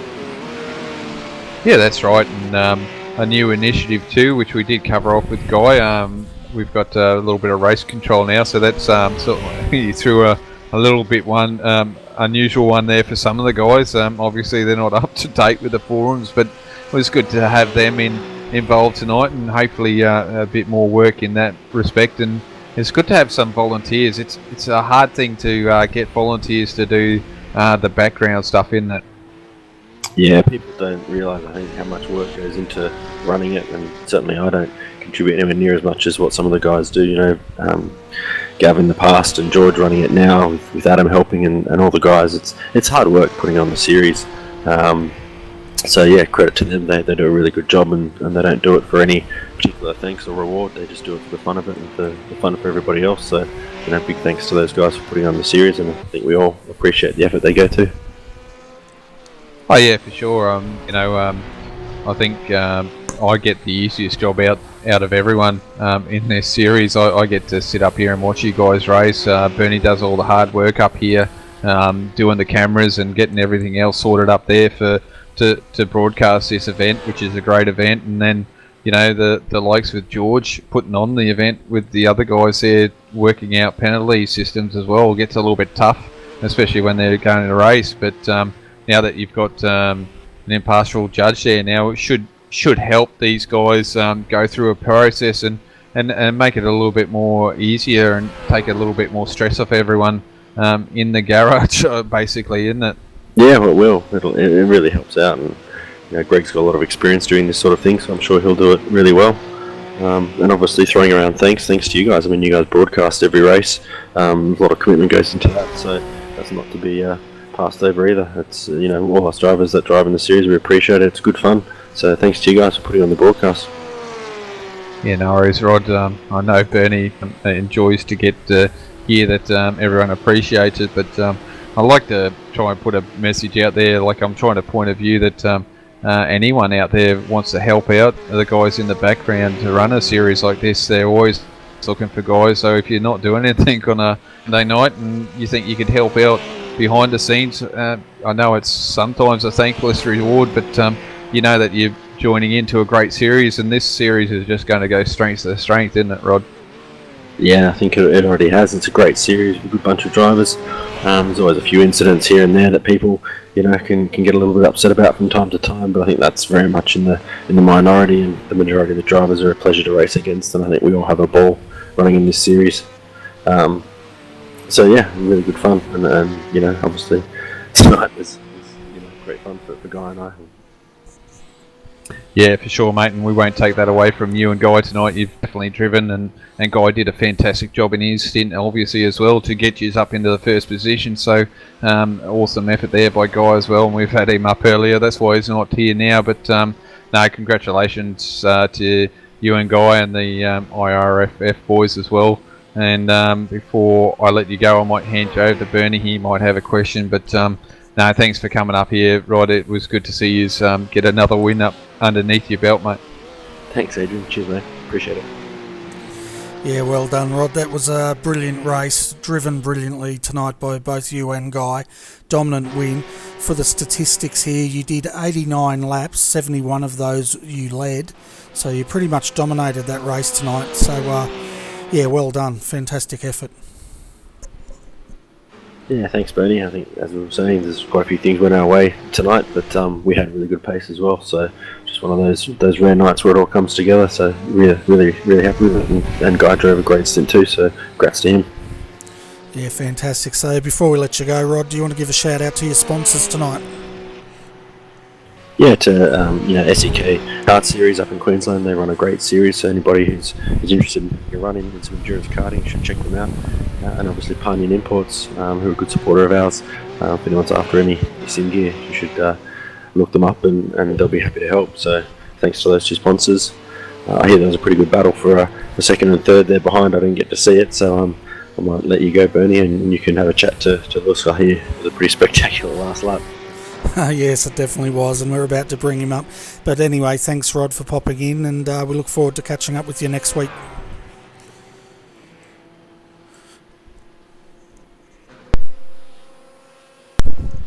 Sorry, folks, I've got a bit of a frog in my throat tonight. We'll bring up Lewis Kugley, and you know the question I'm going to ask him, don't you, Adrian? Yeah, stunt driver Lewis. I think we might have to start calling him Evil Knievel or something. Evil Knievel. Yeah, that's a good one. Hey, Lewis, welcome to the commentary box. Well done on finishing third. I tell you what, it could have been a lot worse than that. And you know the question I'm going to ask you, don't you? How did I save that one on the last lap? Yeah. Yeah, a bit of luck. I had no grip whatsoever. My last stint, Chris, came out about 10 seconds behind. We were starting off alright, then I started making a few silly mistakes, driving 2 hours straight, and then with 5 minutes to go, he was 2 seconds behind. He got a run on me, got by me, then I got back by him. I had no tyre left whatsoever, so I was pushing 115%, and yeah, unfortunately I got loose into that complex there, and I lost it, and then I shot up, hit those curbs, and I just held on, and I made a little bit of a correction, and thankfully it landed just right, which is good for us. I mean, if we did hit the wall there, we probably would have ended up, I think, 5th or 6th, because everyone else was a lap down, but still, yeah, happy with the 3rd place, especially as I don't usually run the 4GT, and I was filling in for Yeehaw this week. So, what was going through your mind when that thing got airborne, or don't you want to tell us? Well, it happened quite quickly. I didn't have much time to think. I was just, I felt it through the wheel, made an adjustment where I thought it was done. To be honest, I thought I was going to get spat out into the wall, into Chris. I was prepared for the worst, but yeah, luckily she came down, and then I made a decent enough correction and got it landed on 4 wheels, and yeah, finished third, which is a good result for us considering the start of the race. We got involved in that little skirmish, or I don't know what happened at the start with the 111 car. But yeah, we recovered quite well, so I'm happy with that. Yeah, the start of that race was pretty messy, wasn't it? And it claimed a lot of scalps, but all in all, you guys would have to be pretty happy with that result. You guys in your 66 car was extremely competitive there, and up until that last lap incident, you guys were looking strong for 2nd position. Well, yeah. Once I got into the car, we started moving forward. Christian had some decent pace, solid pace, and then I found a few extra attempts, which was quite surprising to me because I've only been practicing for a couple of days in that car. The only previous experience I've had is at Spa 24, so the setup was great. And then, yeah, I sort of should have had 2nd place. I made a few dumb mistakes in the first chicane going in too deep, cutting the first curve, so I lost time there. And when you have a guy like Christopher Osborne, you give him a sniff and he's going to take it from you every single time. So a little disappointed, but really, honestly, you know, to finish third wraps up a great weekend for us. You know, we came first and third in BES last night, and then DGFX, the series that we run in America, and the BMW ended up finishing third there at Road America against the McLarens, who are obviously stronger. So yeah, good weekend for us overall. Fantastic. And how did the Ford GT3 go with tyres? Was it kind on them, or did it like to abuse them over the stint here? So I'm usually used to running the BMW, and at tracks like this, I know Monza's not a very demanding circuit on the tyres. I feel I think there's other circuits on the service that eat the tyres up a lot more. So the tyres on the Ford, they hold up extremely well relative to the BMW. I know the BMW can be quick over one lap, probably not here, but in other circuits. And but yeah, I was maintaining the consistent 46 pace throughout the whole stint when I wasn't making any driving mistakes. So the tyres felt fine. A little skatey at the end, obviously, and I was pushing very hard, a little bit too hard, trying to keep Christopher behind. But yeah, all in all, the tyres felt good and the car felt so. I'm really happy. Fantastic. Well, I'll hand you over to Adrian to see if he's got any further questions for you. Yeah, thanks, Benny. Evel Knievel, we have touched on that, but man, that's just crazy. I've just seen that, and there was no way that car should have stuck like that. So your nickname now is Evel Knievel, and I'm going to stick to that. Thanks, Adrian. Yeah, there'll be a bit of luck there, obviously, but yeah. Happy for that to land on four wheels. I haven't actually seen the replay from the outside, but supposedly everyone's been telling me it looks pretty cool, so I'll go back during the week and have a look at that both on the iRacing service, and hopefully the broadcast caught that. I'm sure it did. Yeah, definitely caught that. You know, because Rod and Guy had the race wrapped up. There was no way that there was any issue with those guys, but yeah, we were sticking to you and Chris because yeah, Chris was on a mission to try and get a few positions there, and I can tell you right now that Chris was suffering from tyre loss just as much as you were, but yeah, we could see that in the last few laps there, but yeah, that's just phenomenal. I know those what are they, curb hopping bollards there really are aggressive, and to see a car jump up in the air was not unusual, but just to see the way that car landed and the way you kept it in a straight line was, let's say, a little bit lucky, I would suppose to say. Oh, I agree. I'm not going to claim I planned on that car coming down on two wheels and me jumping over that curve. Those curves are vicious. They're, I mean, if you get that wrong, if there's one line through there, and if you go wide, or if you have a little slide like I did, you can see the consequences. And you know, I was lucky. I got that 0.11% chance where it landed on four wheels. You know, I had to do a little bit of work, but yeah, it was just all instinct, and I'm happy that that she landed on four wheels and we didn't throw away a good result right at the death there. Yeah, because I think that that last chicane there is probably the worst for those bollards. I mean, your first chicane has got them, and your second chicane obviously as well, but really that third chicane they're a lot closer, and obviously because you can really gain a lot of time on this track if you cut those curbs a lot. You could, if they weren't there, you could really straight line them and gain probably like half a second through there, couldn't you? Yeah, absolutely, and I think that them being there is a good thing. I think, you know, it makes it more difficult, obviously, and you know, I'm not the I don't really enjoy the track limits debacle that happens in Formula 1. If you're watching Spa right now, you know, I'm sure there's lots of cars going off on the tarmac, so having that extra, having those walls there. Beg your pardon? No spoilers. Oh no, I haven't turned it on at all. I just said that Spa, you know, watching quali yesterday, there was a lot of track limit breaches, so yeah. I'm obviously going to head off after that and watch that, but yeah, that's why I think the rough had a bit of an advantage, because they can ride the curbs a little bit better, and if they hit one of those bollards, I'm sure it disrupts the car, but not as much as the Ford GT. So yeah, we're happy with third place. Obviously it's a rough circuit, and the iRace for Fun guys did an awesome job. Ryan and who's the other guy? Guy did a good job there, and also the Element guys were recovering after two disasters to both their cars. So they were the car to beat today, and we did a good job. Yeah, no, you definitely did a good job, and definitely not hurting your championship points to get that Ford GT, and after the abysmal start for TD Racing. They'll stretch the points there from those guys. So they're doing a great job there with Blackadder. I know you guys try every week, and you've got your hands in everything. And good for you guys to be aboard in this series. And obviously, we can see this series going strength to strength. So good to see you guys aboard and putting your effort in and showing how good this series really is.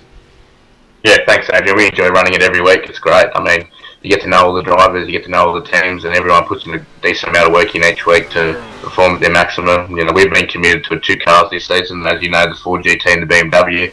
I mean, Juha and Christian have done an awesome job this season running that, and you know, myself, Braith, and the other boys in the BMW, we've been a little bit behind due to BAP. But as you've seen, there's been weeks where we've had some really strong runs. I mean, last week we had a disconnect, which was really gut wrenching, and the week before I made a silly mistake at Daytona. So we've had some really good pace in the BMW, and it's been disappointing we haven't converted those results. But I mean, if you look in the other series that we run in the BMW, BES, and also AEC, we're up there. So hopefully next season the BAP can be realigned a little bit. The car can be a little bit more friendlier compared to the competition. We can be back up there. We're committed to this season, this series this season, and also next season, and we'll be back with BMWs next season most likely. Yeah, great, mate, and it's good to see. And before we let you go, and we know Formula One's getting close, so you want to put a shout out there to your sponsors and your teammates, mate? Yeah, no worries. Thanks to GP Racing for coming on board. It's our major sponsor and our first sponsor, and they provide us with a great deal of exposure, and we're happy for them to be running with us through multiple series. Thanks to the boys.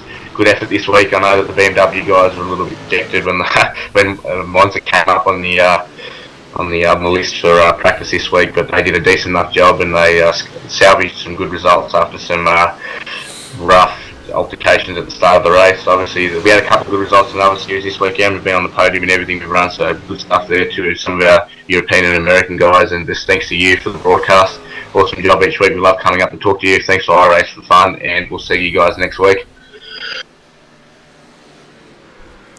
Fantastic. Well, thanks for popping in, Lewis, and go and have a well-deserved rest now, and we'll see you next week, mate.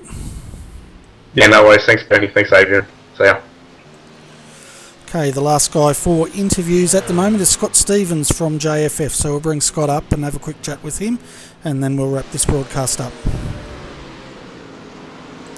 Hi Scott, thanks for waiting, and welcome to RRTV's commentary box. And having a look, you came home in 11th at the end of tonight, and that's not too bad considering how underpowered the BMW is around here. Hi Bernie, hi Adrian, how are we going? Yeah, I think, did we come 11th?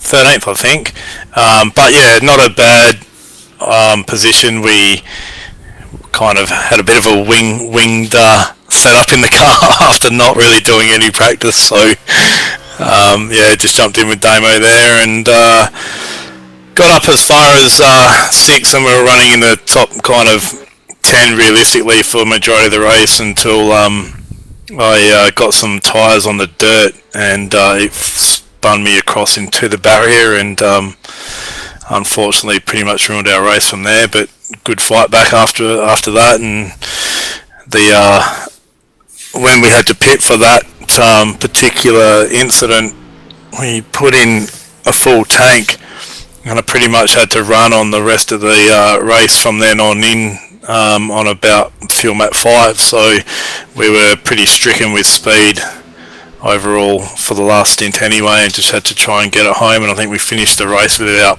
0.8 of a litre in it, so not too bad after all the shenanigans that went on and stuff.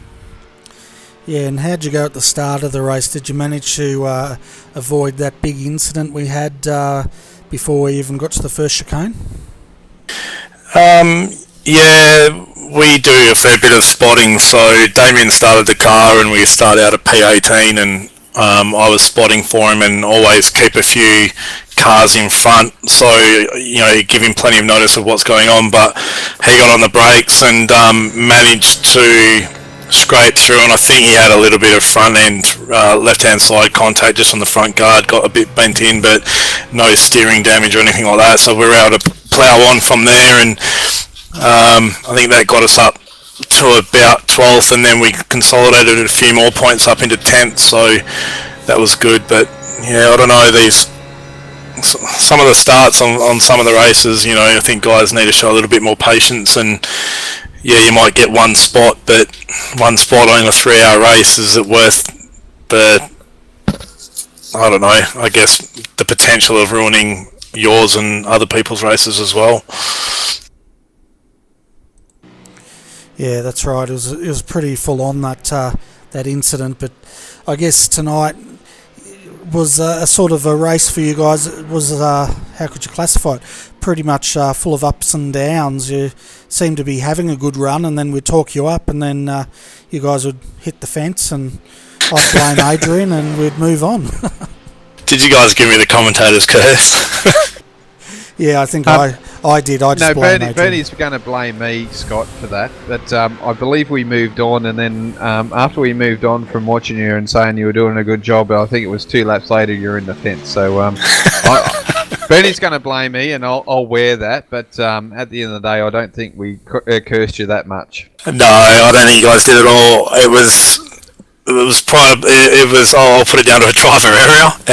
I probably ran on the ripple strip a little bit too long, and there's a ditch at the end of it, and the front end dropped into it, and then the rear, and then it just flicked me across. So it was just unfortunate, bit of a passenger at that stage. And I need to send a shout out to Lance Halls from KRF Motorsports, and going, I think it was almost like 2, maybe 3 laps side by side around Monza with him, and not a single touch, not a single panel rubbed through majority of the corners side by side with him. That was just unreal. But my apologies for when I did crash and the car bounced back out and unfortunately collected him. So I really, need to send out an apology to him for that. Sorry, you did ask. Sorry, my bad. You did ask about race. After quali, I mean, we qualified 18th, and I said to Az, like, our race pace is generally always pretty good, and we, not Aaron, Damien, we managed to stay out of trouble most of the time. So I guess we were kind of aiming for around a top 10, or to be in the top, from top 10 up.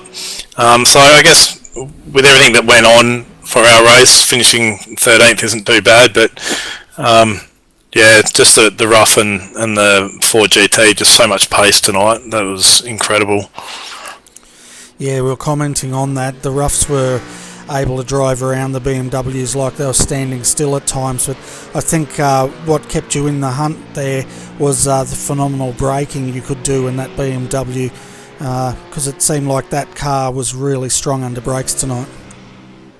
Yeah, we knew that we didn't have straight line speed pretty much from the get-go, so once again our setup was our braking and into the corner, and we were able to pretty much outbrake a lot of the roughs, or if they tried to match us, they would overshoot the corner. So we were pretty set up with that, and I was sitting behind Terry, I believe it was Terry Marwood, for quite a while, and him and I, I think it was like 0.8 of a second between us for probably about 10-15 laps at one stage, and he would just like disappear on the straights, but then as soon as the braking came, I was just like back at him again and through all the corners, and there was a few corners that we managed to go through side by side as well without contact. So you look at racing like that, and I think that's really positive for the series, that you can step into and be able to race other people like that. It's good and hard, it's clean, and you know that for the next round you can rely on that guy to give racing room and stuff. So don't know where next round is, to be honest, and we'll probably just wing another setup and hope for the best, but seems to be what we're good at the moment. Yeah, fair enough. And when's the next round for the AEC? When's that come up? AEC, I believe we are looking at the end of September, so September 26th and 27th off the top of my head, which is... Oh, it's not up there now for some reason. I believe it's 26th and 22nd of September. So Spa Francorchamps with 24-hour race there. So that's going to be quite interesting. Going to have some fried eyes by the end of that weekend, I assure you. Yeah, you and me both, I'm sure. But before we get you to shout out your sponsors, I'll just hand you over to Adrian. Now, be careful, just by talking to him, you're liable to slip over and twist an ankle. Yeah, thanks, Bernie. We'll get back to Bernie's comment with the rough and that. Do you think that the reason why the BMW is better on brakes is because of the fact that you're a little bit slower and because the rough was quicker, it had to brake earlier to arrest the speed so it could get into the corners? Yeah, I guess there's kind of two ways to look at it. In general, in real life racing, the quicker that you can get up to speed, your braking distance increases if your brakes aren't adjusted accordingly. So if a car gets a performance gain but they don't change the braking capacity of the car, then you're going to have to start braking earlier. I believe that we were anywhere between 5 and 10 kilometres down on top end speed down the main pit straight, but our ability to then continue that speed into a longer a longer part of the track, so our braking zone became a lot shorter, allowed us to close the gap again on the rough and the Ford GT. So yeah, that's definitely one way of looking at it, and obviously the cars will make up time depending on the way you've got them set up and stuff like that. So we were pretty much hitting the limiter anyway, so I think that's also a car kind of thing, and we were running I think -1 wing, so I think it's a car thing that we were peaking out max on the limiter, and then going into our braking area anyway. So even if the car was faster, you wouldn't going to get anything more out of it because you're on the limiter anyway. So yeah. Yeah, no worries. I just thought I'd ask that question because obviously the quicker you go, and we know those roughs were hooked up, and I'm sure they were set up to go max speed because they know that's where their strengths are, especially around Monza. And if you're going to set your car up for higher speeds, you definitely need a lot more braking room than what the BMW was, and you guys know that you necessarily can't get that sort of speed out of them, so you're going to compromise on that sort of area. So that was just something interesting to ask you guys in the BMW, because we know that those things are struggling, and Monza's really shown how slow they actually are around this track.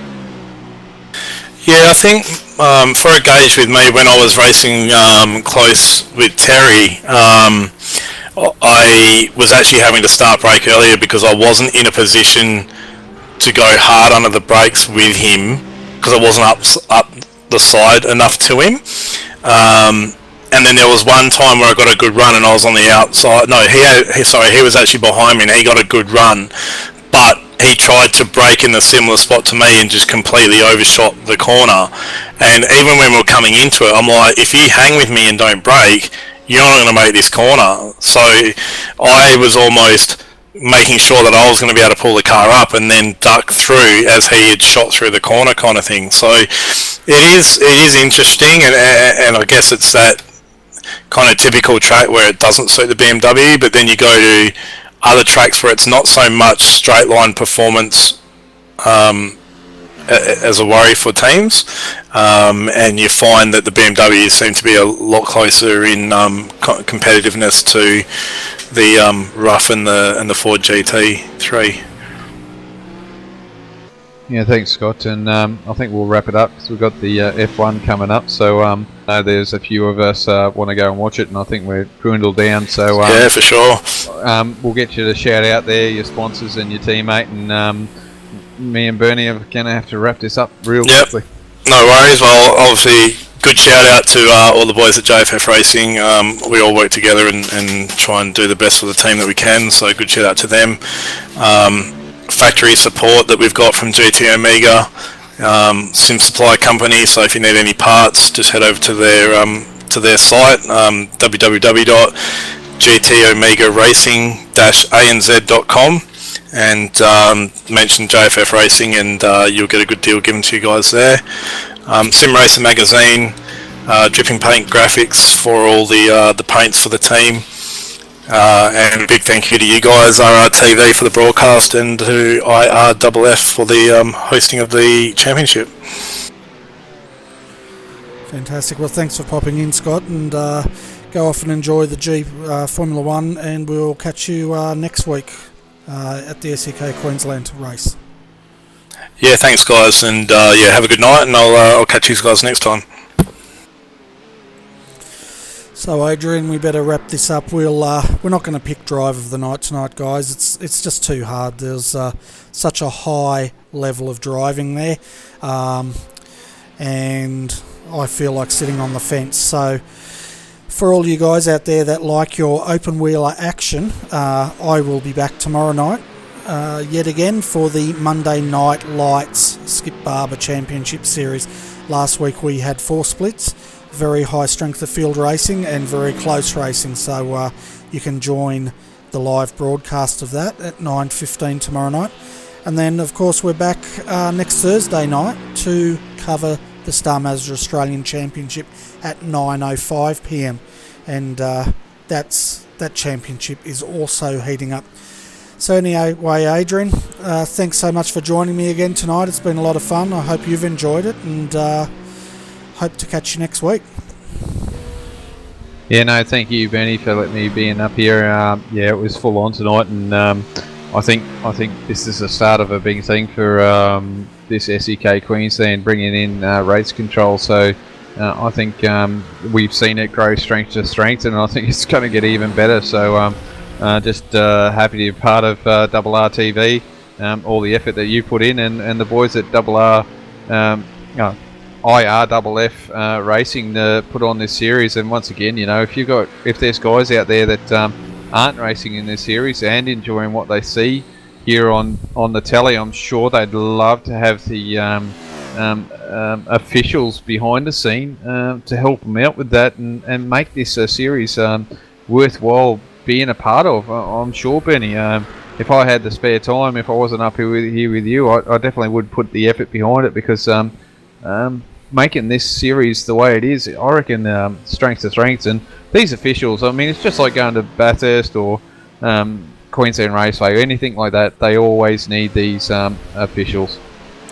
They certainly do. The officials are the backbone of this great sport that we get to enjoy. And anyway, Adrian, thanks so much. I'm really tired at the moment. For everyone out there, if you missed our broadcasts earlier today, we've got the Australian New Zealand Skip Barber Championships, the Open Star Mazda Australian Championships, and of course the Formula 1 Australian GP series was all run today out of Suzuka, and it's all up on our channel for you to view. As usual, if you like our broadcast, press the like button. If you haven't subscribed yet, it would be great if you could subscribe and tell all your friends. So on behalf of Adrian Jarvis, I'm Bernie Weemers, and thanks for watching RRTV.